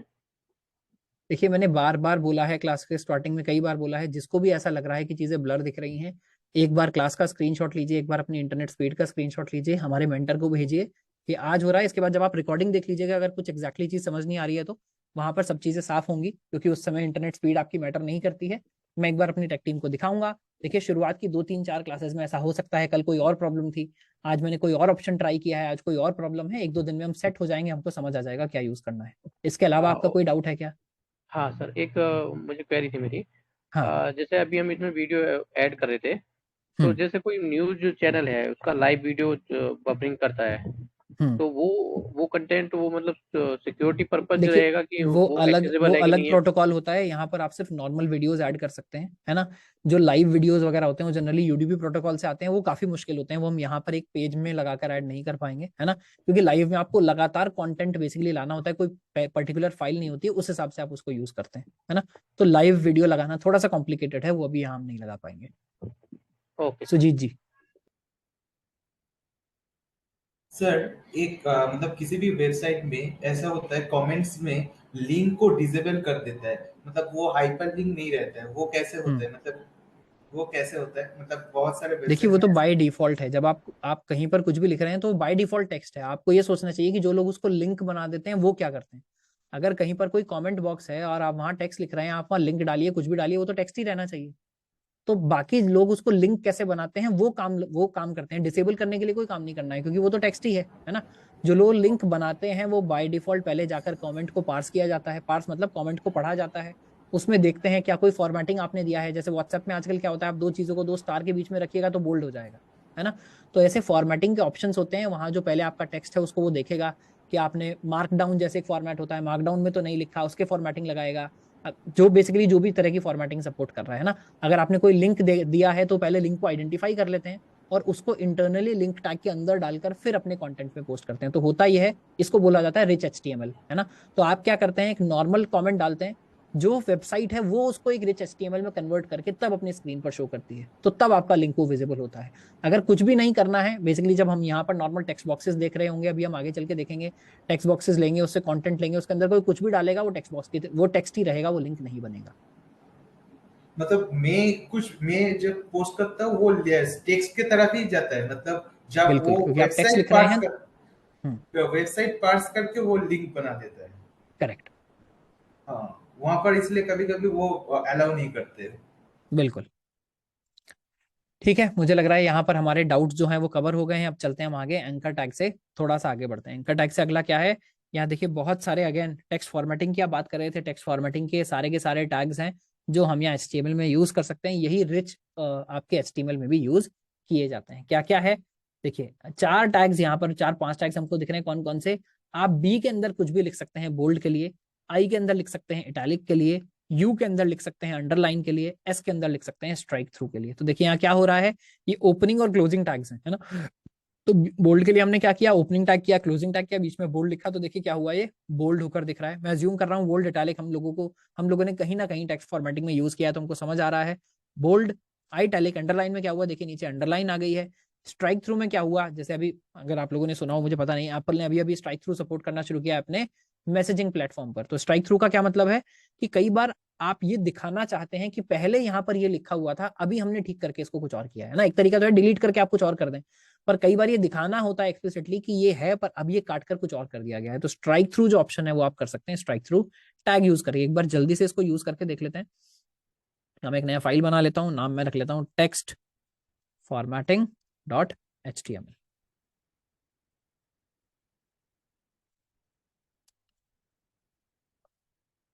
टेक्स्ट फॉर्मेटिंग डॉट HTML हो गया है, इसको कर लेते हैं टेक्स्ट, माफ कीजिएगा, टेक्स्ट फॉर्मेटिंग, है ना। इसका मैं फिर से लाइव सर्वर चला लेता हूँ, इसको हम कर देते हैं बंद, इसको भी कर देते हैं बंद। देखिए पता चल गया मेरे को नया पेज खुला है, क्यों? क्योंकि मेरा यहाँ पर टेक्स्ट फॉर्मेटिंग जो हेडिंग है वो यहाँ पर दिख रहा है ना। तो टेक्स्ट फॉर्मेटिंग दिख रहा है। बॉडी के अंदर हम क्या करेंगे, सारे के सारे टैग्स एक बार यूज करके देख लेते हैं। बोल्ड के अंदर मान लीजिए हम लिखते हैं KG कोडिंग, है ना। देखिए क्या हुआ, ये मेरे को दिखने लगा है थोड़ा सा बोल्ड। ये इतना बड़ा क्यों दिख रहा है? आप अगर अपने सिस्टम पर करेंगे तो छोटा दिख रहा होगा, क्योंकि मैंने आपको दिखाने के लिए ऑलरेडी पेज 400% जूम पर किया हुआ है। कोई हेडिंग नहीं है, नॉर्मल मैंने बोल्ड लिखा है, वो आपको यहाँ पर इतना बड़ा दिख रहा है। अगर आइटैलिक करेंगे तो आई होगा, आई टैग देखिए, आई ओपन क्लोज, ये जो मेरा बेसिकली VS कोड है अपने आप कर रहा है। इटैलिक के अंदर मान लीजिए मैं लिख देता हूँ इटैलिक, मैंने लिखा जैसे इटैलिक, तो देखिए क्या हो रहा है, सेम लाइन में आ रहा है। इसका मतलब क्या, आगे चल के हम देखेंगे, इसका मतलब ये ब्लॉक एलिमेंट्स नहीं है, नॉर्मल एलिमेंट्स है। नॉर्मल एलिमेंट्स पूरी विड्थ नहीं लेते हैं, अपनी जितनी उनको चाहिए इतनी विड्थ लेते हैं, बाकी और लोगों के लिए छोड़ देते हैं। तो अगर हम इसको नेक्स्ट लाइन में दिखाना चाहते हैं तो हम क्या यूज करेंगे, BR टैग, जो हम पहले पढ़कर आए थे। जैसे मैं यहाँ BR टैग लगाऊंगा तो क्या होगा, अगला कंटेंट जो है वो नेक्स्ट लाइन में चला जाएगा। इटैलिक हो गया, और क्या था, बोल्ड, इटैलिक, स्ट्राइक थ्रू था, है ना। स्ट्राइक थ्रू के लिए आप नॉर्मल S यूज कर सकते हैं, स्ट्राइक भी यूज कर सकते हैं। स्ट्राइक के लिए मैं कर लेता हूँ दिस वाज अ मिस्टेक, है ना, दिस वाज अ मिस्टेक। ये मेरी फीलिंग्स नहीं है बिल्कुल भी, ये बस मैं ऐसे ही लिख रहा हूँ। ऐसा नहीं कि लाइव क्लास लेने से मुझे लग रहा है कि दिस वाज अ मिस्टेक, है ना, कोई बात नहीं। तो ये दिस वाज अ मिस्टेक आपको दिख रहा है, दिस वाज अ मिस्टेक मैंने लिखा, और एक स्ट्राइक थ्रू यहाँ पर दिख रहा है, यानी ये आपको कटा हुआ दिख रहा है। और लास्ट क्या था मैं ये भूल गया, अच्छा अंडरलाइन, है ना। तो यू हम दिखा सकते हैं, यहाँ पर मैं लिख सकता हूँ यू, मान लीजिए अंडरलाइन में, this text will be underlined, है ना। और यहाँ एक और मैं BR टैग लगा देता हूँ ताकि नेक्स्ट लाइन में आए। देखिए ये वाला जो पूरा टैग है, टेक्स्ट है, क्या कैसे आ रहा है, अंडरलाइन आ रहा है। तो अगर कहीं पर भी आप टेक्स्ट की फॉर्मेटिंग करना चाहते हैं तो ये चारों के चारों टैग्स आप यूज कर सकते हैं। और S और स्ट्राइक का एक ही मतलब है ना, तो इन दोनों को आप यहाँ पर यूज कर सकते हैं। इस टैग में मुझे लग नहीं रहा अभी बहुत ज्यादा लेने के लिए कुछ है, एक आध टैग और कवर कर लेते हैं ताकि हमारी क्लास में आज और थोड़ी सी प्रोग्रेस हो जाए, है ना। अब देखिए अब क्या आया, अब आया प्री टैग। प्री टैग का क्या मतलब है, दिस प्रिजर्व्स टेक्स्ट फॉर्मेटिंग। अभी तक मैं आपको दिखा रहा था, कहीं आपने नेक्स्ट लाइन लिखा, एंटर किया है, कहीं स्पेसेस लगाया है, तो क्या होता है, HTML उस सबको इग्नोर कर देता है। बट कई बार ऐसा है, आप कहीं कहीं से मान लीजिए कोई लेटर लेकर पेस्ट कर रहे हैं, है ना, कोई लेटर लिखना चाह रहे हैं, कुछ भी ऐसा कर रहे हैं, तो अब आप कहाँ तक उसमें बेसिकली नेक्स्ट लाइन करते रहेंगे, कहाँ स्पेसेस वगैरह लगाते रहेंगे। आप कहीं से कुछ कॉपी पेस्ट करके ला रहे हैं, एज इट इज दिखाना चाहते हैं, तो टेक्स्ट बेसिकली मैं बोल रहा हूँ, तो वो भी आप दिखा सकते हैं। उसके लिए फिर आप क्या करें, पूरे टेक्स्ट को एक प्री टैग के अंदर बंद करते हैं। देखिए सारे टेक्स्ट फॉर्मेटिंग वाले ही हम देख रहे हैं, तो इसको भी मैं टेक्स्ट फॉर्मेटिंग के अंदर ही कवर कर लेता हूँ। तो हम क्या कर सकते हैं, यहाँ लगा सकते हैं एक प्री टैग, और प्री टैग के अंदर अब मैं जो भी लिखूंगा वो कैसा दिखेगा, जैसा मैं दिखाऊंगा वैसा ही दिखेगा। तो मान लीजिए मैं फिर से कर लेता हूँ यहाँ lorem 15 वर्ड्स मैंने जनरेट कर लिए। तो देखिए क्या हुआ, अभी यहाँ 15 वर्ड्स दिख रहे हैं, क्या हुआ, अपने आप जो है नेक्स्ट लाइन में चला गया है। क्यों, अब ये अपना दिमाग नहीं लगा रहा। ये पहले क्या कर रहा था, अपने आप रैप करके अगली लाइन में दे रहा था, बट अब क्योंकि मैंने कोड में अब सारा का सारा टेक्स्ट एक लाइन में लिखा है, तो अब ये भी सारा का सारा टेक्स्ट एक ही लाइन में दिखा रहा है, और इसने कर दिया है बेसिकली हॉरिजॉन्टल स्क्रॉल। आप देखिए हॉरिजॉन्टल स्क्रॉल मुझे करना पड़ रहा है लास्ट तक जाने के लिए। अब मान लीजिए मैं लॉरम और इप्सम के बीच में 2 स्पेसेस दे देता हूँ, तो यहाँ भी 2 स्पेसेस आ जाएंगे। अब मैं लॉरम इप्सम डॉलर के बाद एक एंटर दे देता हूँ, तो यहाँ भी एक एंटर आ जाएगा, 2 एंटर दे देता हूँ, 2 एंटर आ जाएंगे। और देखिए इवन लेफ्ट से मैंने कितना स्पेस दिया है वो भी ये बेसिकली यहाँ पर मैटर कर रहा है। तो 2 प्री टैग्स के बीच में, प्री टैग्स को जनरली क्या करते हैं, स्टार्ट और एंड अलग अलग लाइन में करते हैं और टेक्स्ट को बीच में लिख रहे होते हैं, है ना। इसको स्टार्ट और एंड किया, बीच में आपने जो भी दिया है, आप बेसिकली चाहे जितना भी फॉर्मेटेड है, जितना भी इंडेंटेड है, आप इसको इंडेंटेड एकदम स्टार्ट में करेंगे तो सारा का सारा टेक्स्ट स्टार्ट से आ जाएगा। आप इंडेंट करेंगे तो टेक्स्ट बाद में आ जाएगा। जैसा आपने डिफाइन किया होगा प्री टैग के अंदर, एज इट इज वैसा ही दिख रहा होगा। देखिए एग्जांपल में भी हमने क्या दिखाया है, पहले हमने बॉडी के अंदर डायरेक्टली लिख दिया फर्स्ट लाइन मोर स्पेसेस, है ना, बट क्या हुआ, पूरा का पूरा टेक्स्ट एक सिंगल लाइन में आया, क्योंकि इसने जितने एंटर्स थे उनको भी क्या कर दिया, इग्नोर कर दिया। मोर स्पेसेस के बीच में जितने स्पेसेस थे उनको भी इग्नोर कर दिया। बट जब मैंने सेम चीज उसके बाद प्री टैग के अंदर लिखी फर्स्ट लाइन मोर स्पेसेस, तो क्या हुआ, देखिए उतना ही इंडेंटेड आया। फर्स्ट और लाइन बेसिकली लाइन के बाद जो एंटर था वो एंटर भी रिस्पेक्ट हुआ, और मोर स्पेसेस के बीच का स्पेस भी रिस्पेक्ट हुआ। तो क्या करता है, टेक्स्ट फॉर्मेटिंग को प्रिजर्व करता है, maintains white spaces and line breaks. This is useful for displaying code and this is enclosed within pre tag and pre close tag, है ना। तो उम्मीद कर रहा हूँ ये भी हमको समझ आ गया होगा, काफी सिंपल है।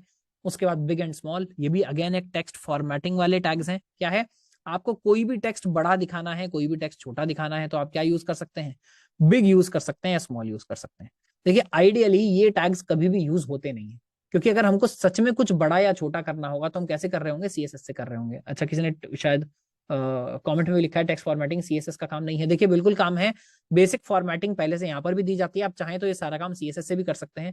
प्रैक्टिकली ये सारा काम सीएसएस से ही किया जाता है, इन टैग्स को रेयरली आप यूज करते हैं, बट आपको ये पता होना चाहिए कि ये टैग्स एग्जिस्ट करते हैं, ताकि अगर कभी आपको यूज करना हो तो आप उसको यूज कर पाए, या अगर किसी और ने यूज किया हुआ है तो आपको ये ना लगे कि ये पागलपन है या ये एरर है, ये यूज हो सकता है, आपको ये पता होना चाहिए। तो ये बिग टैग है, मैं इसलिए सारे इसी फाइल में थोड़ा तेजी से कवर कर रहा हूँ। दिस इज बिग, है ना, मान लीजिए मैंने लिख दिया तो ये बिग आ रहा है। इसी तरह से स्मॉल अगर मैं टैग के अंदर कर दूंगा, दिस शुड बी स्मॉल, जो भी मैं टेक्स्ट लिखते जा रहा हूँ देखिए दिस शुड बी स्मॉल जो है वो यहाँ सेम लाइन में आ गया, इसमें BR टैग लगा देते हैं तो क्या होगा, ये छोटा हो गया। अभी अगेन आप बोल रहे हैं सर छोटा कहाँ है, इतना बड़ा है, देखिए एक्चुअल पेज का साइज जो है वो ये है ना। अब आपको दिख रहा होगा कि चीजें कितनी छोटी हो गई है ना, मैं थोड़ा बड़ा करके दिखा रहा हूँ ताकि हमको वीडियो पर ऑलरेडी लोगों को क्वालिटी से प्रॉब्लम हो रही है ना, तो थोड़ा बड़ा करके दिखा रहा हूँ ताकि थोड़ा सा ठीक हमको यहाँ पर ये नजर आए, है ना। तो ये है हमारा, देखिए नीचे हमने ऑलरेडी नोट्स में भी लिखा है less common due to CSS alternatives. ये सारी चीजें जनरली कहाँ से यूज होती हैं, सीएसएस से यूज हो रही होती हैं, है ना। ये हमारे इसका लास्ट है, क्या है, superscript and subscript. Superscript subscript का क्या मतलब है, देखिए जब आप फॉर्मूलाज लिख रहे होते हैं तो आप कोई चीज को ऊपर या अगर नीचे दिखाना चाहें तो आप लिख सकते हैं। देखिए यहाँ मैंने 2 फॉर्मूलाज लिखकर दिखाए हुए हैं, कैसे आप लिखना चाहते हैं, a + b का whole square is equal to, suddenly मेरे को एकदम 7th क्लास में बी सेक्शन में होता था, मैं 7th बी की याद आ गई, क्या, a + b का whole square is equal to a² + b² + 2ab, ये आप दिखाना चाहते हैं। तो देखिए अगर आप नॉर्मली लिखेंगे तो ये उतना अच्छा देखने में सुंदर नहीं लगता है, बट आप कैसे कर सकते हैं इसको, आप अगर यहाँ पर हर जहां भी मुझे 2 लिखना है, इसको देखिए मैं सब SUP के बीच में लिख रहा हूँ। SUP क्या है, सुपरस्क्रिप्ट, SUB क्या है, सबस्क्रिप्ट। SUP में लिखूंगा तो चीजें ऊपर चढ़ जाएंगी थोड़ी सी, SUB में लिखूंगा तो थोड़ी सी नीचे आ जाएंगे। तो यहाँ तो मैंने सारे के सारे क्या यूज किए, सुपरस्क्रिप्ट यूज किए।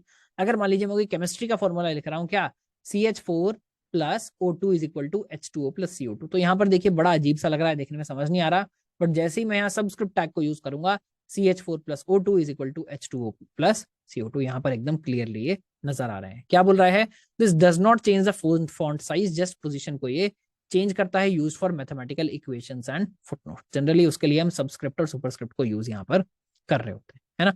एक चीज मैं यहाँ पर और डिस्कस कर लेता हूँ, उसके बाद अगर हमारी कोई डाउट्स होंगे तो वो हम क्लियर कर लेंगे। क्या, कैरेक्टर एंटिटी रेफरेंस, ये क्या है, ये बेसिकली यूज होता है टू डिस्प्ले रिजर्व्ड और स्पेशल कीवर्ड्स, यानी अगर कोई भी चीज ऐसी है जो आप बेसिकली नॉर्मली नहीं दिखा सकते हैं तो आप कैसे दिखा सकते हैं, इनसे दिखा सकते हैं। पूरी की पूरी लिस्ट आपको नोट्स में मिल जाएगी। क्या, आप एक N% लगाइए, एंड करिए सेमीकोलन से, और बीच में आप ये अलग अलग चीजें लिखेंगे तो वो सिंबल आ जाएगा। यानी अगर मान लीजिए मैं N% और इसके बीच में यूरो लिख रहा हूँ तो यूरो का सिंबल आ जाएगा। अभी तक हमने बार बार BR की बात की, अगर मुझे एक्स्ट्रा स्पेसेस देने हैं तो हम कैसे देंगे, जनरली ये लिखा जाता है एंड कोलन के बीच में। NBSP तो ये क्या करता है, एक स्पेस ऐड कर देता है। डैश लगाना है, डॉलर लगाना है, इनमें से कोई भी चीजें आपको दिखानी है। फ्रैक्शन देखिए, N% फ्रैक्ट 14 करेंगे, 1/4 कहीं दिख जाएगा, 1/2 दिख जाएगा। अगेन बहुत ज्यादा चीजें यूज नहीं होती है, बट आपको पता होना चाहिए, कहीं आपको कुछ दिख रहा है N% और सेमीकोलन के बीच में चीजें दिख रही हैं तो उनका मतलब जो है वो क्या है, ये हमको पता होना चाहिए। इसके बाद हम आ जाएंगे प्रैक्टिस सेट पे। देखिए प्रैक्टिस सेट आज एक है, इसमें काफी सारे प्रैक्टिस सेट हैं, ये मैं अपलोड कर दूंगा क्लास के बाद इमीडिएटली, आप इसको बेसिकली ट्राई करिए। आज बहुत सारे लोग प्रैक्टिस सेट मुझे कर करके व्हाट्सएप मैसेज कर रहे थे। देखिए आपको मुझे व्हाट्सएप मैसेज करने की जरूरत नहीं है, ये आपकी प्रैक्टिस के लिए है। अगर आपने कर लिया है, आपको डाउट है तो भी हम कल क्लास के स्टार्टिंग में इसको डिस्कस कर रहे होंगे। अगर आपको डाउट पूछना है, आप पोर्टल पर वहां कोई भी अगर आप आपस में डिस्कशन करना चाहते हैं, हमारे मेंटर से भी पूछना चाहते हैं, तो आप वहां पर इसको डाल सकते हैं। हम एनीवे कल इसको क्लास में डिस्कस कर रहे होंगे, इसको मुझे या मेंटर को भेजने की कोई जरूरत नहीं है। This is only for your practice, this is not an assignment. जब हम असाइनमेंट कर रहे होंगे तो अलग से बताएंगे कि असाइनमेंट है, कैसे सबमिट करना है, या मान लीजिए कोशिश करेंगे वीकेंड्स पर हम टेस्ट कुछ रख पाएं, तो टेस्ट है वो कैसे अटेम्प्ट करना है ये हम देख रहे होंगे। तो यहाँ आज वाला जो क्लास का कंटेंट है वो खत्म होता है। अगर किसी का कोई डाउट है, जो हमने टेक्स्ट फॉर्मेटिंग की है, वैसे हम बहुत ज्यादा इसको यूज नहीं करेंगे, कोई डाउट है तो आप पूछ सकते हैं। Hello sir. जी ना Varun. Sir, can you tell me the difference between strong and the bold tag in HTML? Strong and bold tag in HTML, यार मेरे को चेक करना पड़ेगा, I don't know from top of my head. आप एक बार MDN documentation पे भी जाके चेक कर सकते हैं। ऐसे जो भी क्वेश्चंस है ना, आई वुड प्रेफर, जो भी मैं बोल रहा हूँ कि मेरे को नहीं पता है, आप कोशिश करिए पोर्टल पे पूछिए, या तो मैं ही वहाँ पर रिस्पॉन्स कर रहा हूँ, मेरे को याद नहीं है, या जो मेरी टेक टीम है, जो मेंटर टीम है, वो वहाँ पर रिस्पॉन्स कर रही होगी। जी Sunil ji.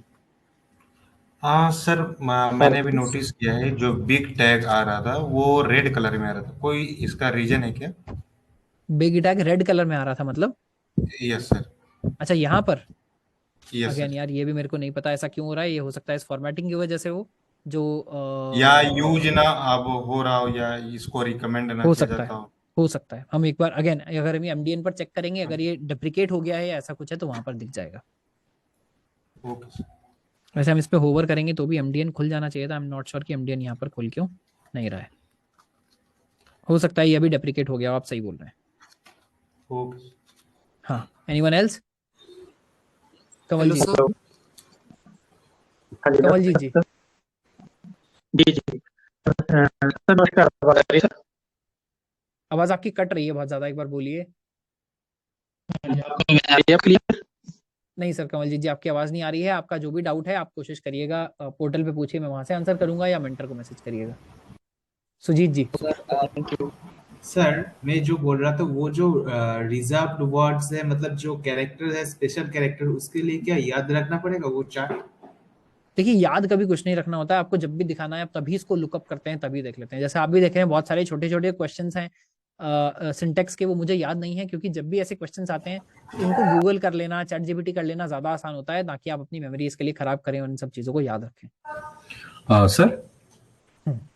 Sir, as you told that text formatting will be mostly used by CSS, since Yes. since those things are like bold, italic, super big, everything available in HTML, why we are not preferring HTML instead of CSS, since those things are already available in HTML, na? See, HTML is generally only used for defining things. So either you were only doing things in HTML. If all the text formatting was possible in HTML, then we would probably be doing this in HTML, right? But because rest all the formatting for even that particular element, right? Suppose you have defined 3 different things. What is its font? What is its size? What is color? Whatever. All you have defined in CSS. Why would you go back and define just bold part in HTML, right? And generally, when you are writing HTML, you are not bothered about how it will look.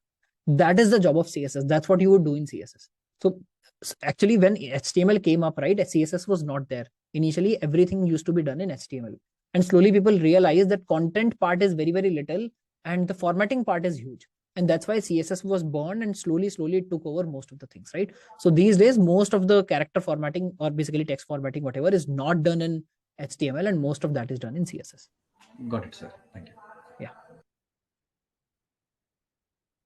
All right. Mukund.